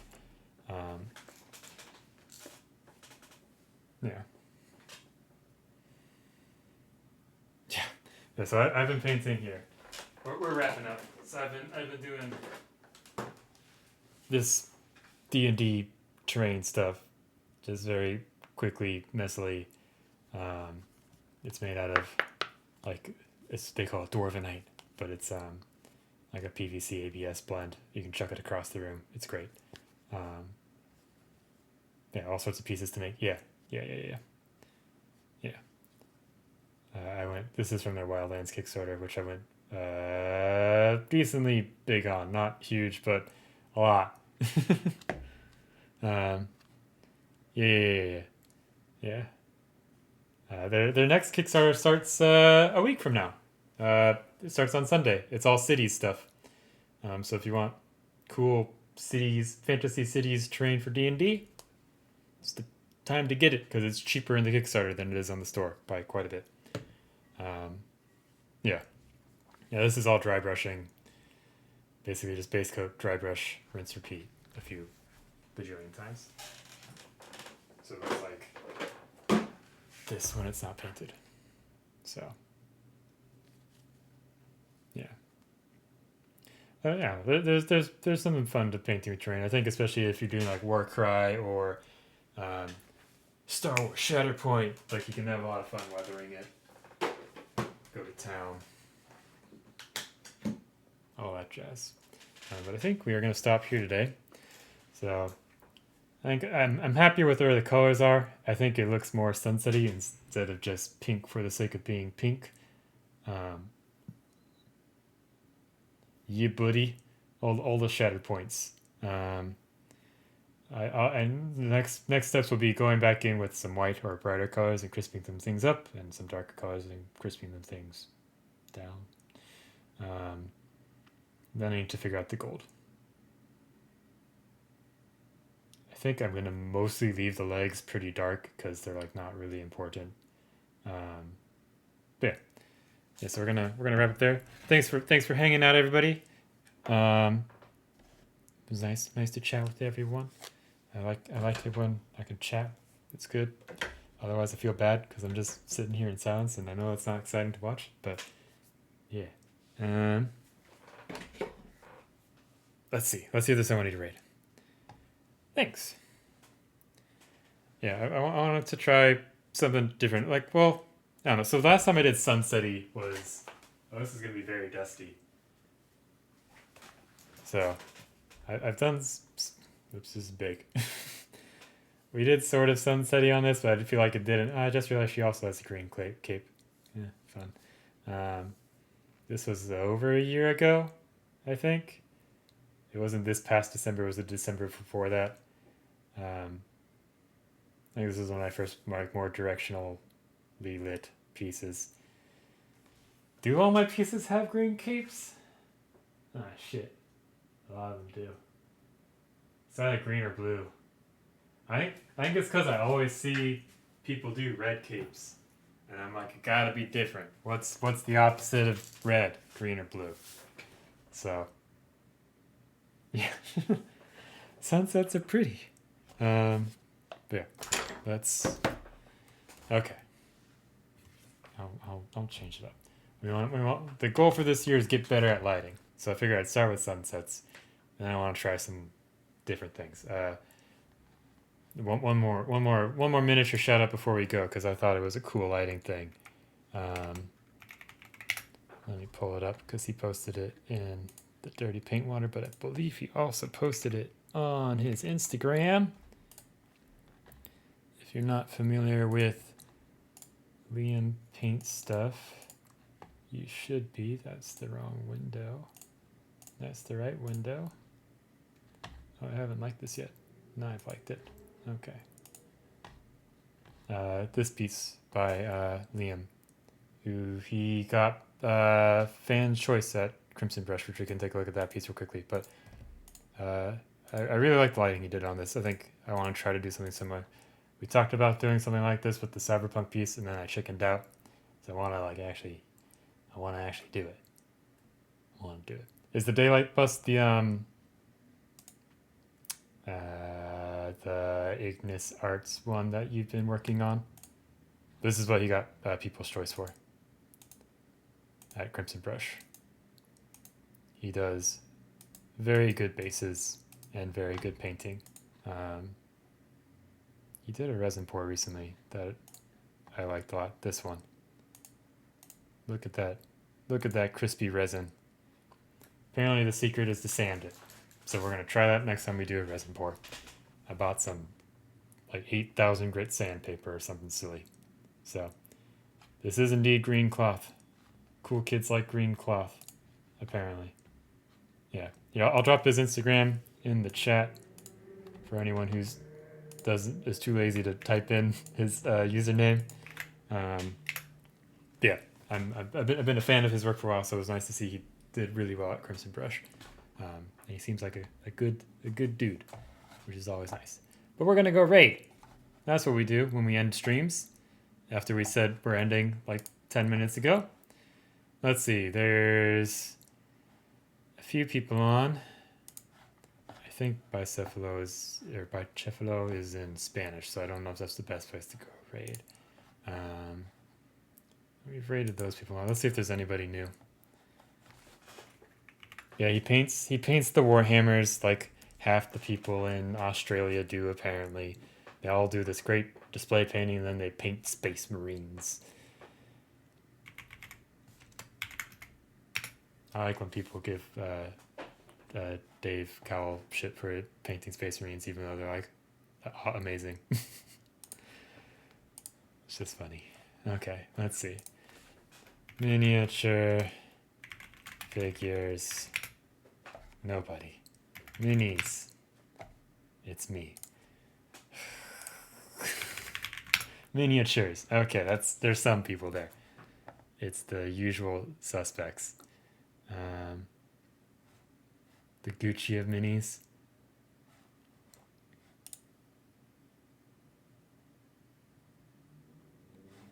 Well, Eric got the shout out already because he did a box art.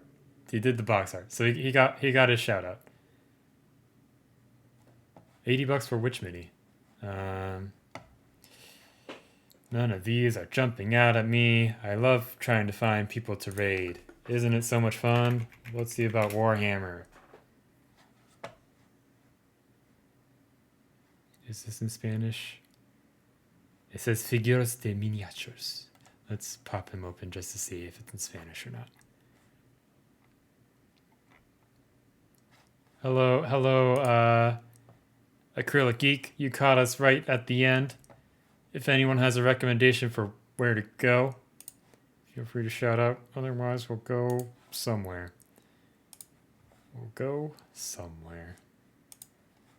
I don't know. Everyone's tags their things as miniatures, and then they're playing video games. Disappointing.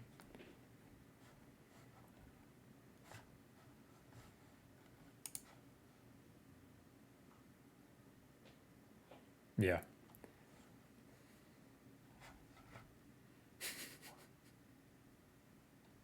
European resin? Yeah. Oh, I have to pop this open so it'll play the ad so I can see what they're doing. God. Life is hard. Yeah. Let's see. It's thinking. It's going. Play the ad. Let's go. Come on. Let's go. Everyone in the chat is talking in Spanish, so that's not the best sign. Yeah, it's in Spanish. Okay, well, God damn it. We'll go raid Comedian, because we haven't raided him in a while. So why not? Boop. Okay, we're now actually ending the stream. I did it, everybody. We found someone to raid. So thank you for hanging out and chatting. This will probably be another week of me trying to get all the terrain done, so I probably won't stream until next Sunday, unless I somehow happen to get it done before Friday night, but that's unlikely. So, I'll see you next Sunday. Let's go raid.